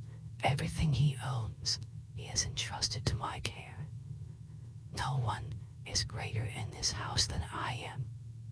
My master has withheld nothing from me except you, because you are his wife. How then could I do such a wicked thing and sin against God?" And though she spoke to Joseph day after day, he refused to go to bed with her, or even be with her. One day, he went into the house to attend to his duties, and none of the household servants was inside. She called him by his cloak and said, "Come to bed with me." But he left his cloak in her hand and ran out of the house. When she saw that he had left his cloak in her hand and he ran out of the house, she called her household servants. "Look," she said to them, "this Hebrew has been brought to us to make sport of us. He came in here to sleep with me, but I screamed. When he heard me scream for help, he left his cloak beside me and ran out of the house." She kept his cloak beside her until his master came home. Then she told him this story. "That Hebrew slave you brought us came to me to make sport of me. But as soon as I screamed for help, he left his cloak beside me and ran out of the house." When his master heard the story, his wife told him, saying, "This is how your slave treated me." He burned with anger. Joseph's master took him and put him in prison, the place where the king's prisoners were confined. But while Joseph was there in prison, the Lord was with him. He showed him kindness and granted him favor in the eyes of the prison warden. So the warden put Joseph in charge of all those held in the prison, and he was made responsible for all that was done there. The warden paid no attention to anything under Joseph's care, because the Lord was with Joseph and gave him success in whatever he did. Genesis chapter 40. Sometime later, the cupbearer and the baker of the king of Egypt offended their master, the king of Egypt. Pharaoh was angry with his two officials, the chief cupbearer and the chief baker, and put them in custody in the house of the captain of the guard, in the same prison where Joseph was confined. The captain of the guard assigned them to Joseph, and he attended them.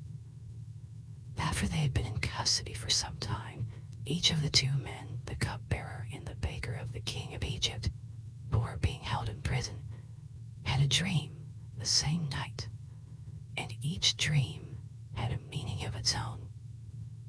When Joseph came to them the next morning, he saw that they were dejected. So he asked Pharaoh's officials who were in custody with him in his master's house, "Why do you look so sad today?" "We both had dreams," they answered, "but there is no one to interpret them." Then Joseph said to them, "Do not interpretations belong to God? Tell me your dreams." So the chief cupbearer told Joseph his dream. He said to him, "In my dream, I saw a vine in front of me, and on the vine were 3 branches. As soon as it budded, it blossomed, and its clusters ripened into grapes. Pharaoh's cup was in my hand, and I took the grapes, squeezed them into Pharaoh's cup, and put the cup in his hand." "This is what it means," Joseph said to him. "The 3 branches are 3 days. Within 3 days, Pharaoh will lift up your head and restore you to your position, and you will put Pharaoh's cup in his hand, just as you used to do when you were his cupbearer. But when all goes well for you, remember me and show me kindness. Mention me to Pharaoh and get me out of this prison. I was forcibly carried off from the land of the Hebrews, and even here I have done nothing to deserve being put in a dungeon." When the chief baker saw that Joseph had given a favorable interpretation, he said to Joseph, "I too had a dream. On my head were 3 baskets of bread. In the top basket were all kinds of baked goods for Pharaoh, but the birds were eating them out of the basket on my head." "This is what it means," Joseph said. "The 3 baskets are 3 days. Within 3 days, Pharaoh will lift off your head and impale your body on a pole, and the birds will eat away your flesh." Now the 3rd day was Pharaoh's birthday, and he gave a feast for all his officials. He lifted up the heads of the chief cupbearer and the chief baker in the presence of his officials. He restored the chief cupbearer to his position, so that he once again put the cup into Pharaoh's hand. But he impaled the chief baker, just as Joseph had said to them in his interpretation. The chief cupbearer, however, did not remember Joseph. He forgot him. Genesis chapter 41. When 2 full years had passed, Pharaoh had a dream. He was standing by the Nile, when out of the river there came up 7 cows, sleek and fat, and they grazed among the reeds. After them, 7 other cows, ugly and gaunt, came up out of the Nile and stood beside those on the riverbank. And the cows that were ugly and gaunt ate up the 7 sleek, fat cows. Then Pharaoh woke up. He fell asleep again and had a second dream. 7 heads of grain, healthy and good, were growing on a single stalk. After them, 7 other heads of grain sprouted, thin and scorched by the east wind. The thin heads of grain swallowed up the 7 healthy, full heads. Then Pharaoh woke up. It had been a dream. In the morning, his mind was troubled, so he sent for all the magicians and wise men of Egypt. Pharaoh told them his dreams, but no one could interpret them for him. Then the chief cupbearer said to Pharaoh, "Today I am reminded of my shortcomings." Pharaoh Pharaoh was once again angry with his servants, and he imprisoned me and the chief baker in the house of the captain of the guard. Each of us had a dream the same night, and each dream had a meaning of its own. Now a young Hebrew was there with us, a servant of the captain of the guard. We told him our dreams, and he interpreted them for us, giving each man the interpretation of his dream. And things turned out exactly as he interpreted them to us. I was restored to my position, and the other man was impaled. So Pharaoh sent for Joseph, and he was quickly brought from the dungeon. When he had shaved and changed his clothes, he came before Pharaoh. Pharaoh said to Joseph, "I had a dream, and no one can interpret it. But I have heard it said of you that when you hear a dream, you can interpret it." "I cannot do it," Joseph replied to Pharaoh, "but God will give Pharaoh the answer he desires." Then Pharaoh said to Joseph, "In my dream, I was standing on the bank of the Nile, when out of the river there came up 7 cows, fat and sleek, and they grazed among the reeds. After them, 7 other cows came up, scrawny and very ugly and lean. I had never seen such ugly cows in all the land of Egypt. The lean, ugly cows ate up the 7 fat cows that came up first. But even after they ate them, no one could tell that they had done so. They looked just as ugly as before. Then I woke up. In my dream, I saw 7 heads of grain, full and good, growing on a single stalk. After them, 7 other heads sprouted, withered and thin and scorched by the east wind. The thin heads of grain swallowed up the 7 good heads. I told this to the magicians, but none of them could explain it to me. Then Joseph said to Pharaoh, "The dreams of Pharaoh are one and the same. God has revealed to Pharaoh what he is about to do. The 7 good cows are 7 years, and the 7 good heads of grain are 7 years. It is one and the same dream. The 7 lean, ugly cows that came up afterward are 7 years, and so are the 7 worthless heads of grain scorched by the east wind. They are 7 years of famine. It is good, as I said to Pharaoh. God has shown Pharaoh what he is about to do. 7 years of great abundance are coming throughout the land of Egypt, but 7 years of famine will follow them. Then all the abundance in Egypt will be forgotten, and the famine will ravage the land. The abundance in the land will not be remembered, because the famine that follows it will be so severe." The reason the dream was given to Pharaoh in 2 forms is that the matter has been firmly decided by God, and God will do it soon. And now, let Pharaoh look for a discerning and wise man and put him in charge of the land of Egypt. Let Pharaoh appoint commissioners over the land to take 1/5 of the harvest of Egypt during the 7 years of abundance.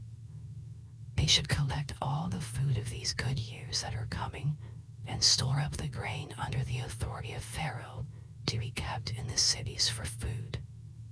This food should be held in reserve for the country, to be used during the 7 years of famine that will come upon Egypt, so that the country may not be ruined by the famine.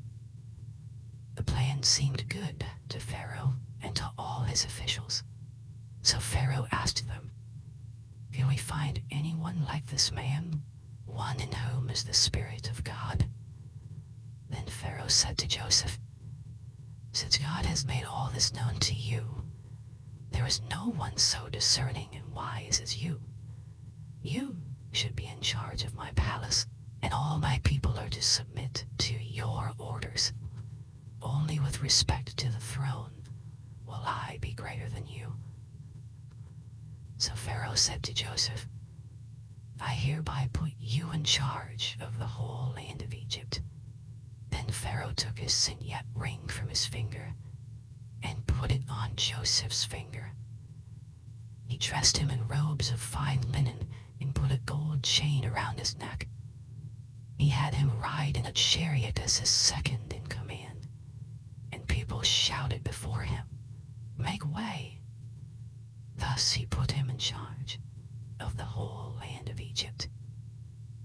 Then Pharaoh said to Joseph, "I am Pharaoh, but without your word no one will lift hand or foot in all Egypt."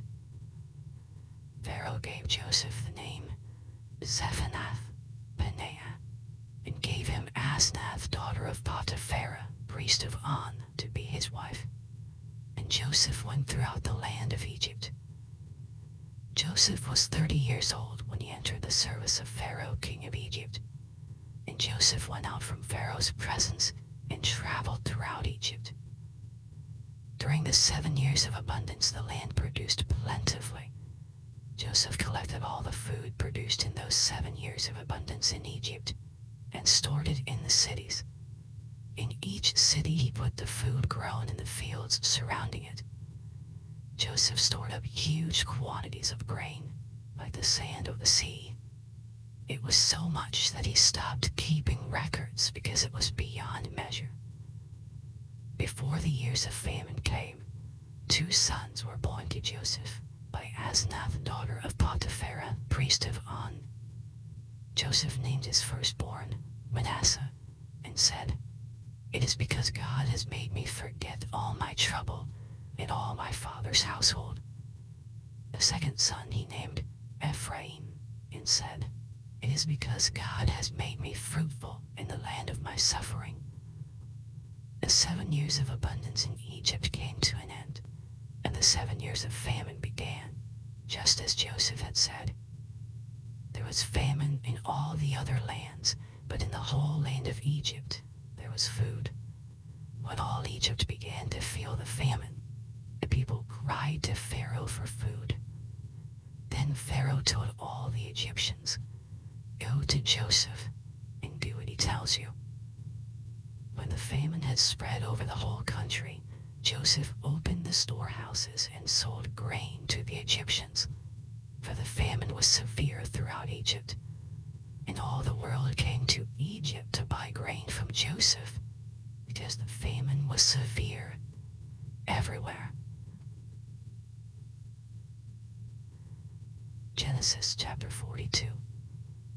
When Jacob learned that there was grain in Egypt, he said to his sons, "Why do you just keep looking at each other?" He continued, "I have heard that there is grain in Egypt. Go down there and buy some for us, so that we may live and not die."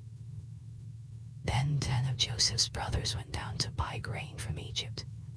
But Jacob did not send Benjamin, Joseph's brother, with the others, because he was afraid that harm might come to him.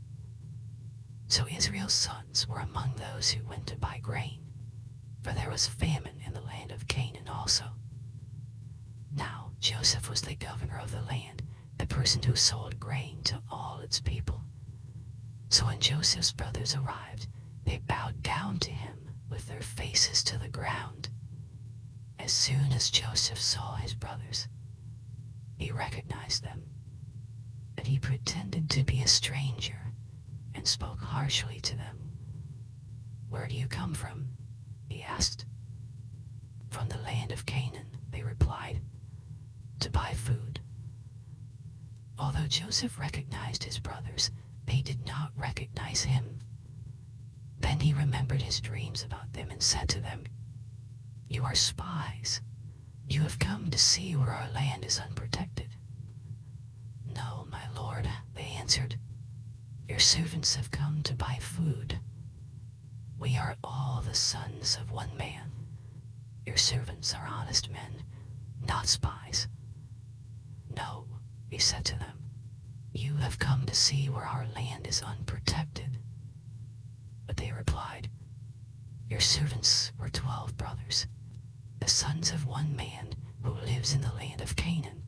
The youngest is now with our father, and one is no more."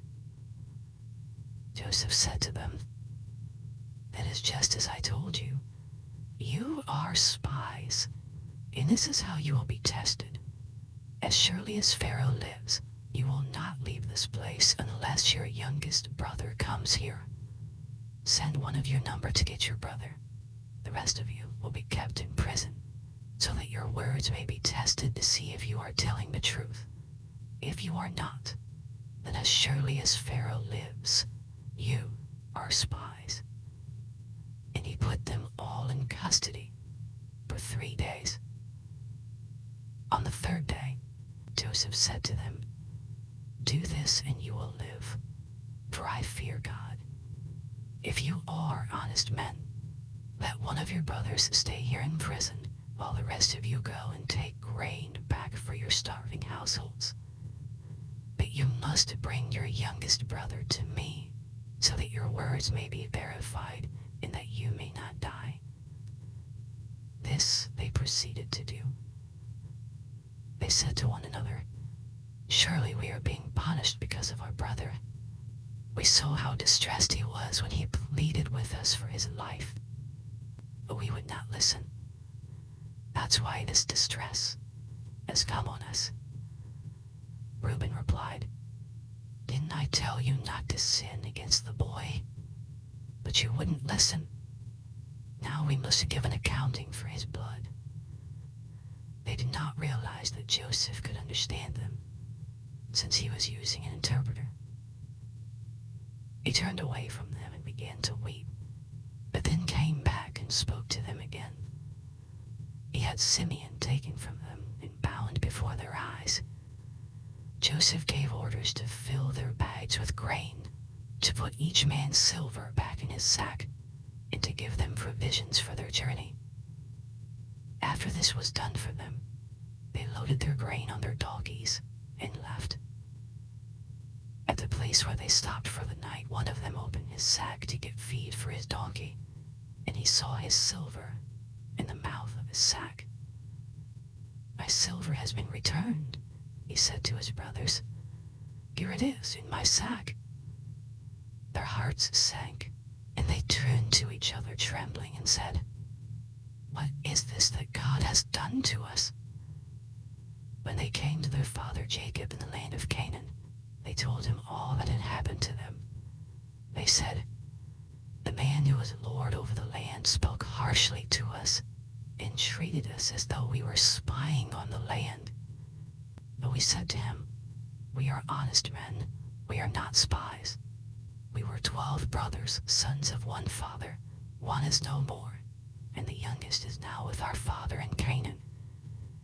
Then the man who is lord over the land said to us, 'This is how I will know whether you are honest men. Leave one of your brothers here with me, and take food for your starving households and go. But bring your youngest brother to me, so I will know that you are not spies, but honest men. Then I will give your brother back to you, and you can trade in the land.' As they were emptying their sacks, there in each man's sack was his pouch of silver. When they and their father saw the money pouches, they were frightened. Their father Jacob said to them, 'You have deprived me of my children. Joseph is no more, and Simeon is no more, and now you want to take Benjamin. Everything is against me.' Then Reuben said to his father, 'You may put both of my sons to death, if I do not bring him back to you. Entrust him to my care, and I will bring him back.' But Jacob said, 'My son will not go down there with you. His brother is dead, and he is the only one left. If harm comes to him on the journey you are taking, you will bring my gray head down to the grave in sorrow.'" Genesis chapter 43. Now the famine was still severe in the land. So when they had eaten all the grain they had brought from Egypt, their father said to them, "Go back and buy us a little more food." But Judah said to him, "The man warned us solemnly, 'You will not see my face again, unless your brother is with you. If If you will send our brother along with us, we will go down and buy food for you. But if you will not send him, we will not go down. Because the man said to us, you will not see my face again unless your brother is with you. Israel asked, why did you bring this trouble on me by telling the man you had another brother? They said, the man questioned us closely about ourselves and our family. Is your father still living? He asked us. Do you have another brother? We simply answered his questions. How are we to know? He would say. Bring your brother down here. Then Judah said to Israel his father, send the boy along with me, and we will go at once, so that we and you and our children may live and not die. I myself will guarantee his safety. You can hold me personally responsible for him. If I do not bring him back to you and set him here before you, I will bear the blame before you all my life. As it is, if we had not delayed, we could have gone and returned twice. Then their father Israel said to them, if it must be, then do this. Put some of the best products of the land in your bags and take them down to the man as a gift. A little balm and a little honey, some spices and myrrh, some pistachio nuts and almonds. Take double the amount of silver with you, for you must return the silver that was put back into the mouths of your sacks. Perhaps it was a mistake. Take your brother also, and go back to the man at once. And may God Almighty grant you mercy before the man, so that he will let your other brother and Benjamin come back with you. As for me, if I am bereaved, I am bereaved. So the men took the gifts and double the amount of silver, and Benjamin also. They hurried down to Egypt and presented themselves to Joseph. When Joseph saw Benjamin with them, he said to the steward of his house, take these men to my house, slaughter an animal and prepare a meal. They are to eat with me at noon. The man did as Joseph told him, and took the men to Joseph's house. Now the men were frightened when they were taken to his house. They thought, we were brought here because of the silver that was put back into our sacks the first time. He wants to attack us and overpower us and seize us as slaves and take our donkeys. So they went up to Joseph's steward and spoke to him at the entrance to the house. We beg your pardon, our lord, they said. We came down here the first time to buy food, but at the place where we stopped for the night we opened our sacks, and each of us found his silver, the exact weight, in the mouth of his sack. So we have brought it back with us. We have also brought additional silver with us to buy food. We don't know who put our silver in our sacks. It's all right, he said. Don't be afraid. Your God, the God of your father, has given you treasure in your sacks. I received your silver. Then he brought Simeon out to them. The steward took the men into Joseph's house, gave them water to wash their feet, and provided fodder for their donkeys. They prepared their gifts for Joseph's arrival at noon, because they heard they were to eat there. When Joseph came home, they presented to him the gifts they had brought into the house, and they bowed before him to the ground. He asked them how they were, and then he said, how is your aged father you told me about? Is he still living? They replied, your servant our father is still alive and well. And they bowed down, prostrating themselves before him. As he looked about and saw his brother Benjamin, his own mother's son, he asked, is this your younger brother, the one you told me about? And he said, God be gracious to you, my son. Deeply moved at the sight of his brother, Joseph hurried out and looked for a place to weep. his private room and wept there. After he had washed his face, he came out and, controlling himself, said, "Serve the food."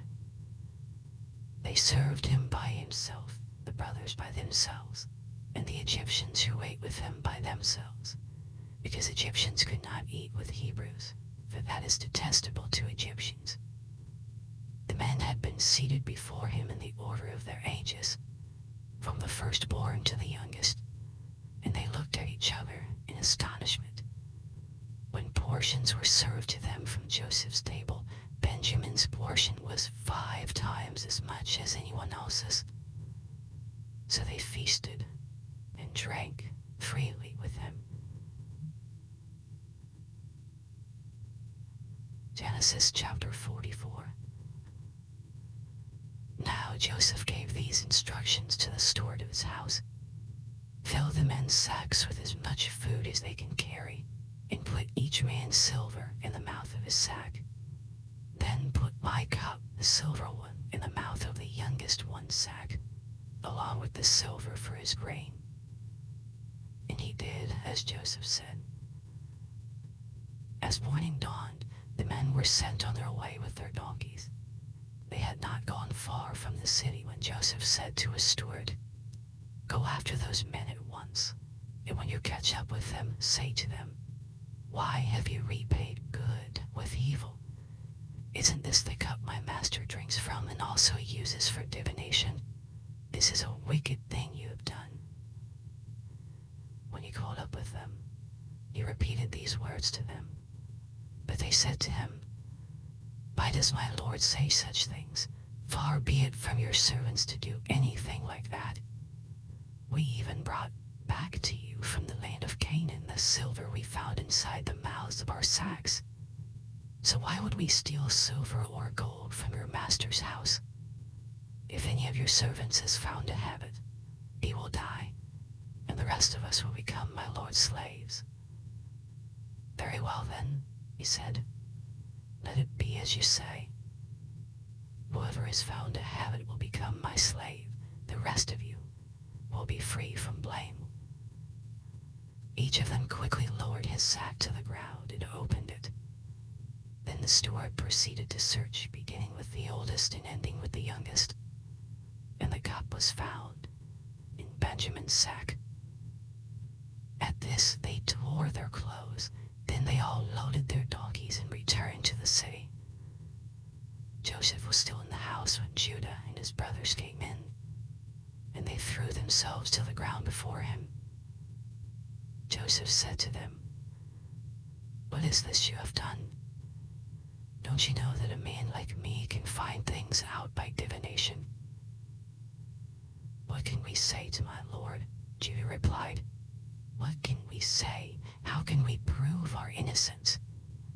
God has uncovered your servant's guilt. We are now my lord's slaves, we ourselves and the one who was found to have the cup." But Joseph said, "Far be it from me to do such a thing. Only the man who was found to have the cup will become my slave. The rest of you, go back to your father in peace." Then Judah went up to him and said, "Pardon your servant, my lord. Let me speak a word to my lord. Do not be angry with your servant, though you are equal to Pharaoh himself. My lord asked his servants, 'Do you have a father or a brother?' And we answered, 'We have an aged father, and there is a young son born to him in his old age. His brother is dead, and he is the only one of his mother's sons left, and his father loves him. Then you said to your servants, "Bring him down to me, so I can see him for myself." And we said to my lord, "The boy cannot leave his father. If he leaves him, his father will die." But you told your servants, "Unless your youngest brother comes down with you, you will not see my face again." When we went back to your servant my father, we told him what my lord had said. Then our father said, "Go back and buy a little more food." But we said, "We cannot go down. Only if our youngest brother is with us will we go, We cannot see the man's face unless our youngest brother is with us. Your servant my father said to us, you know that my wife bore me 2 sons. One of them went away from me, and I said, he has surely been torn to pieces, and I have not seen him since. If you take this one from me too, and harm comes to him, you will bring my gray head down to the grave in misery. So now, if the boy is not with us when I go back to your servant my father, and if my father, whose life is closely bound up with the boy's life, sees that the boy isn't there, he will die. Your servants will bring the gray head of our father down to the grave in sorrow. Your servant guaranteed the boy's safety to my father. I said, if I do not bring him back to you, I will bear the blame before you, my father, all my life. Now then, please let your servant remain here as my lord's slave in place of the boy, and let the boy return with his brothers. How can I go back to my father if the boy is not with me? No, do not let me see the misery that would come on my father. Genesis chapter 45. Then Joseph could no longer control himself before all his attendants, and he cried out, have everyone leave my presence. But there was no one with Joseph when he made himself known to his brothers. And he wept so loudly that the Egyptians heard him, and Pharaoh's household heard about it. Joseph said to his brothers, I am Joseph. Is my father still living? But his brothers were not able to answer him, because they were terrified at his presence. Then Joseph said to his brothers, come close to me. When they had done so, he said, I am your brother Joseph, the one you sold into Egypt. And now, do not be distressed, and do not be angry with yourselves for selling me here, because it was to save lives that God sent me ahead of you. For 2 years now, there has been famine in the land, and for the next 5 years there will be no plowing and reaping. But God set me ahead of you to preserve for you a remnant on earth, and to save your lives by a great deliverance. So then, it was not you who sent me here, but God. He made me father to Pharaoh, lord of his entire household and ruler of all Egypt. Now hurry back to my father and say to him, this is what your son Joseph says. God has made me lord of all Egypt. Come down to me. Don't delay. You shall live in the region of Goshen and be near me. You, your children and grandchildren, your flocks and herds, and all you have. I will provide for you there, because 5 years of famine are still to come. Otherwise, you and your household and all who belong to you will become destitute. You can see for yourselves, and so can my brother Benjamin, that it is really I who am speaking to you. Tell my father about all the honor accorded me in Egypt, and about everything you have seen, and bring my father down here quickly. Then he threw his arms around his brother Benjamin and wept, and Benjamin embraced him, weeping. And he kissed all his brothers and wept over them. Afterward, his brothers talked with him. When the news reached Pharaoh's palace that Joseph's brothers had come, Pharaoh and all his officials were pleased. Pharaoh said to Joseph, tell your brothers, do this. Load your animals and return to the land of Canaan, and bring your father and your families back to me. I will give you the best of the land of Egypt, and you can enjoy the fat of the land. You are also directed to tell them, do this. Take some carts from Egypt for your children and your wives, and get your father and come. Never mind about your belongings, because the best of all Egypt will be yours." So the sons of Israel did this. Joseph gave them carts as Pharaoh had commanded, and he also gave them provisions for their journey. To each of them he gave new clothing, but to Benjamin he gave 300 shekels of silver and 5 sets of clothes. And this is what he said to his father: 10 donkeys loaded with the best things of Egypt, and 10 female donkeys loaded with grain and bread and other provisions for his journey. Then he sent his brothers away, and as they were leaving he said to them, "Don't quarrel on the way." So they went up out of Egypt and came to their father Jacob in the land of Canaan. They told him, "Joseph is still alive. In fact, he is the ruler of all Egypt." Jacob was stunned. He did not believe them. But when they told him everything Joseph had said to them, and when he saw the carts Joseph had sent to carry him back, the spirit of their father Jacob revived, and Israel said, "I'm convinced my son Joseph is still alive. I will go and see him before I die." Genesis chapter 46. So Israel set out with all that was his, and when he reached Beersheba, he offered sacrifices to the God of his father Isaac. And God spoke to Israel in a dream at night and said, "Jacob, Jacob." "Here I am," he replied. "I am God, the God of your father," he said. "Do not be afraid to go down to Egypt, for I will make you into a great nation there. I will go down to Egypt with you, and I will surely bring you back again. And Joseph's own hand will close your eyes." Then Jacob left Beersheba, and Israel's sons took their father Jacob and their children and their wives and the carts that Pharaoh had sent to transport him.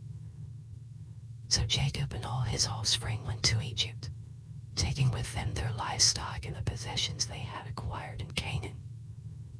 Jacob brought with him to Egypt his sons and grandsons, and his daughters and granddaughters, all his offspring. These are the names of the sons of Israel, Jacob and his descendants, who went to Egypt. Reuben, the firstborn of Jacob.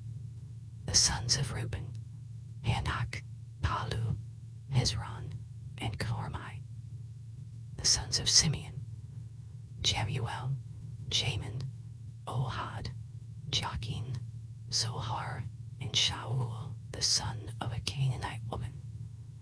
The sons of Levi: Gershon, Kohath, and Merari. The sons of Judah: Onan, Shelah, Perez, and Zerah. But and Onan have died in the land of Canaan. The sons of Perez: Hezron and Hamul. The sons of Issachar: Tola, Hua, Jashub, and Shimron. The sons of Zebulun: Zered, Elon, and Jaleel. These were the sons Leah bore to Jacob in Paddan Aram, besides his daughter Dinah. These sons and daughters of his were 33 in all. The sons of Gad: Zephon, Haggai, Shunai, Esbon, Eri, Erodai, and Erelai. The sons of Asher: Imnah, Ishba, Ishvi, and Beriah. Their sister was Sarah. The sons of Beriah: Heber and Malchiel. These were the children born to Jacob by Zilpah, whom Laban had given to his daughter Leah, 16 in all. The sons of Jacob's wife Rachel, Joseph and Benjamin.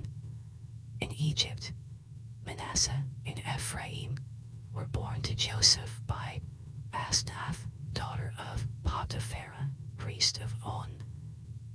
The sons of Benjamin, Bilhah, Becher, Ashbel, Jerah, Naaman, Ehi, Rosh, Muppim, Huppim, and Ard. These were the sons of Rachel who were born to Jacob, 14 in all. The son of Dan, Ashim. The sons of Naphtali, Jaziel, Gunai, Jezer, and Shelem. These were the sons born to Jacob by Bilhah, whom Laban had given to his daughter Rachel, 7 in all. All those who went to Egypt with Jacob, those who were his direct descendants, not counting his sons' wives, numbered 66 persons. With the 2 sons who had been born to Joseph in Egypt, the members of Jacob's family, which went to Egypt, were 70 in all. Now Jacob sent Judah ahead of him to Joseph to get directions to Goshen. When they arrived in the region of Goshen, Joseph had his chariot made ready and went to Goshen to meet his father Israel. As soon as Joseph appeared before him, he threw his arms around his father and wept for a long time. Israel said to Joseph, "Now I am ready to die, since I have seen for myself that you are still alive." And Joseph said to his brothers and to his father's household, "I will go up and speak to Pharaoh and will say to him, 'My brothers and my father's household who are living in the land of Canaan have come to me. The men are shepherds, they tend livestock, and they have brought along their flocks and herds and everything they own. When Pharaoh calls you in and asks, 'What is your occupation?' you should answer, 'Your servants have tended livestock from our boyhood on, just as our fathers did.' Then you will be allowed to settle in the region of Goshen, where all shepherds are detestable to the Egyptians." Genesis chapter 47. Joseph went and told Pharaoh, "My father and brothers with their flocks and herds and everything they own have come from the land of Canaan and are now in Goshen." He chose 5 of his brothers and presented them before Pharaoh. Pharaoh asked the brothers, "What is your occupation?" "Your servants are shepherds," they replied to Pharaoh, "just as our fathers were." They also said to him, "We have come to live here for a while, because the famine is severe in Canaan, and your servants' flocks have no pasture. So now, please let your servants settle in Goshen." Pharaoh said to Joseph, "Your father and your brothers have come to you, and the land of Egypt is before you. Settle your father and your brothers in the best part of the land. Let them live in Goshen. And if you know of any among them with special ability, put them in charge of my own livestock." Then Joseph brought his father Jacob in and presented him before Pharaoh. After Jacob blessed Pharaoh, Pharaoh asked him, "How old are you?" And Jacob said to Pharaoh, "The years of my pilgrimage are 130. My years have been few and difficult, and they do not equal the years of the pilgrimage of my fathers." Then Jacob blessed Pharaoh and went out from his presence. So Joseph settled his father and his brothers in Egypt and gave them property in the best part of the land, the district of Ramses, as Pharaoh directed. Joseph also provided his father and his brothers and all his father's household with food according to the number of their children. There was no food, however, in the whole region because the famine was severe. Both Egypt and Canaan wasted away because of the famine. Joseph collected all the money that was to be found in Egypt and Canaan in payment for the grain they were buying. and he brought it to Pharaoh's palace. When the money of the people of Egypt and Canaan was gone, all Egypt came to Joseph and said, "Give us food. Why should we die before your eyes? Our money is all gone." "Then bring your livestock," said Joseph. "I will sell you food in exchange for your livestock since your money is gone." So they brought their livestock to Joseph, and he gave them food in exchange for their horses, their sheep and goats, their cattle and donkeys. And he brought them through that year with food in exchange for all their livestock. When that year was over, they came to him the following year and said, "We cannot hide from our Lord the fact that since our money is gone and our livestock belongs to you, there is nothing else for our Lord except our bodies and our land. Why should we perish before your eyes, we and our land as well?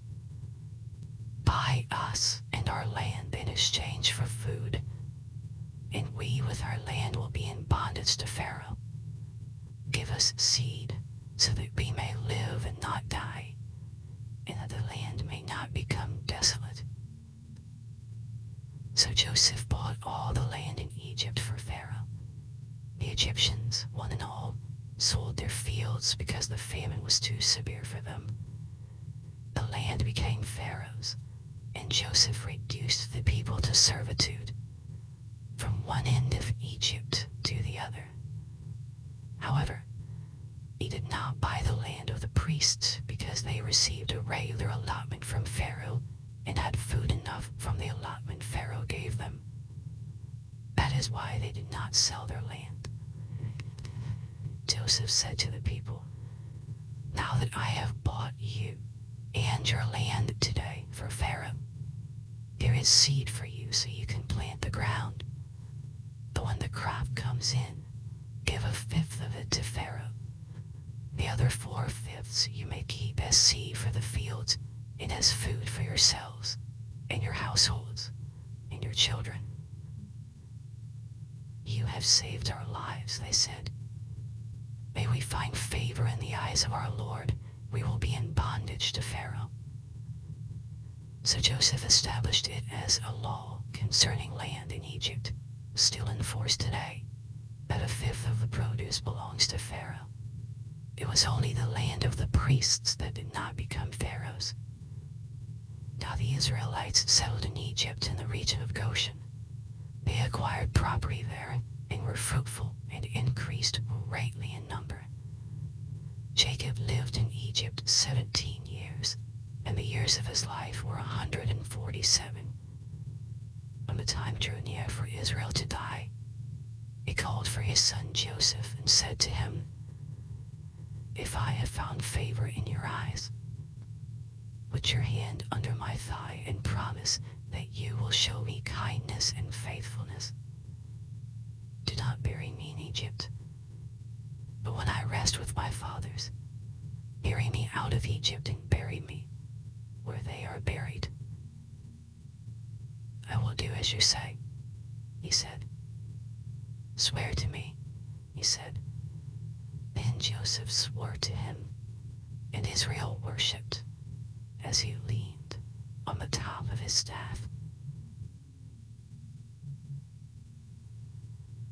Genesis chapter 48. Sometime later, Joseph was told, "Your father is ill." So he took his 2 sons, Manasseh and Ephraim, along with him. When Jacob was told, "Your son Joseph has come to you," Israel rallied his strength and sat up on the bed. Jacob said to Joseph, "God Almighty appeared to me at Luz in the land of Canaan, and there he blessed me and said to me, 'I'm going to make you fruitful and increase your numbers. I will make you a community of peoples, and I will give this land as an everlasting possession to your descendants after you.' Now then, your 2 sons born to you in Egypt before I came to you here will be reckoned as mine, Ephraim and Manasseh will be mine, just as Reuben and Simeon are mine. Any children born to you after them will be yours. In the territory they inherit, they will be reckoned under the names of their brothers. As I was returning from Paddan, to my sorrow Rachel died in the land of Canaan, while we were still on the way, a little distance from Ephrath. So I buried her there beside the road to Ephrath, that is, Bethlehem. When Israel saw the sons of Joseph, he asked, "Who are these?" "They are the sons God has given me here," Joseph said to his father. Then Israel said, "Bring them to me, so I may bless them." Now Israel's eyes were failing because of old age, and he could hardly see. So Joseph brought his sons close to him, and his father kissed them and embraced them. Israel said to Joseph, "I never expected to see your face again. And now God has allowed me to see your children too." Then Joseph removed them from Israel's knees and bowed down with his face to the ground. And Joseph took both of them, Ephraim on his right toward Israel's left hand, and Manasseh on his left toward Israel's right hand, and brought them close to him. But Israel reached out his right hand and put it on Ephraim's head, though he was the younger. And crossing his arms, he put his left hand on Manasseh's head, even though Manasseh was the firstborn. Then he blessed Joseph and said, "May the God before whom my fathers Abraham and Isaac walked faithfully, the God who has been my shepherd all my life to this day, the angel who has delivered me from all harm, may he bless these boys. May they be called by my name in the names of my fathers Abraham and Isaac, and may they increase greatly on the earth." When Joseph saw his father placing his right hand on Ephraim's head, he was displeased. So he took hold of his father's hand to move it from Ephraim's head to Manasseh's head. Joseph said to him, "No, my father. This one is the firstborn. Put your right hand on his head."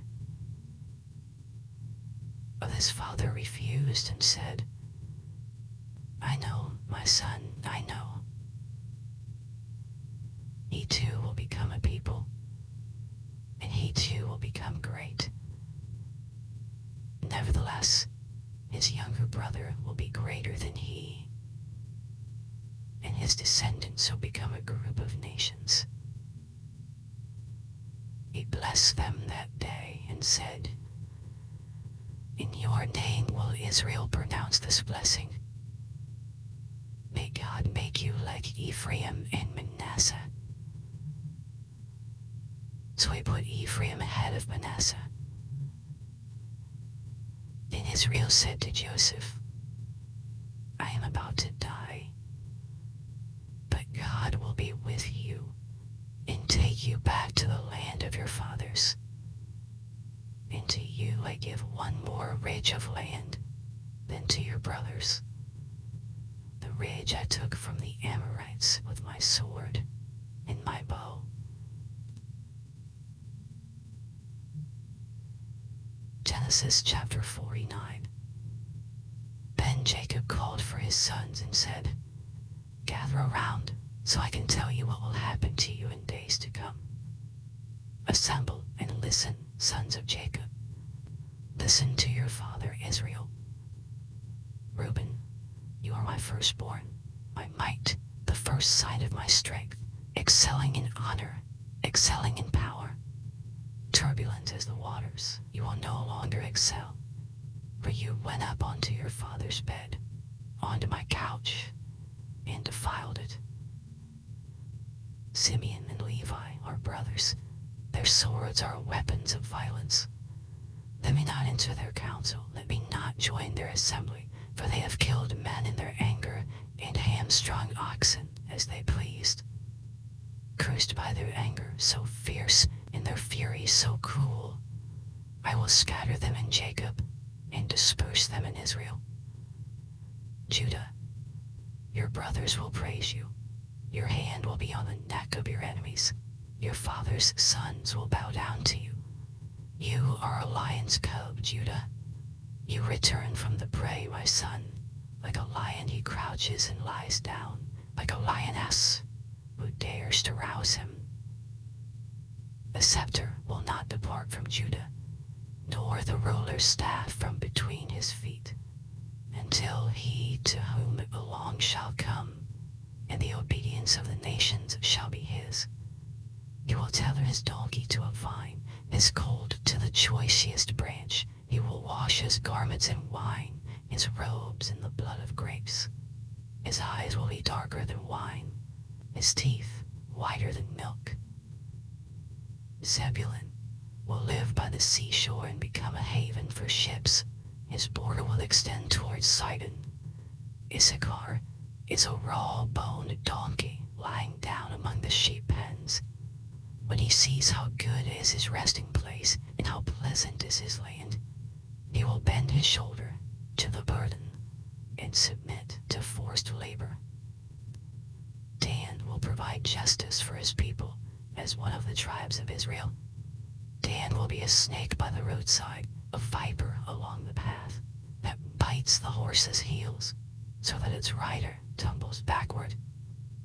I look for your deliverance, Lord. Gad will be attacked by a band of raiders, but he will attack them at their heels. Asher's food will be rich. He will provide delicacies fit for a king. Naphtali is a doe set free that bears beautiful fawns. Joseph is a fruitful vine, the fruitful vine near a spring, whose branches climb over a wall. With bitterness archers attacked him. They shot at him with hostility. But his bow remained steady. His strong arms stayed limber.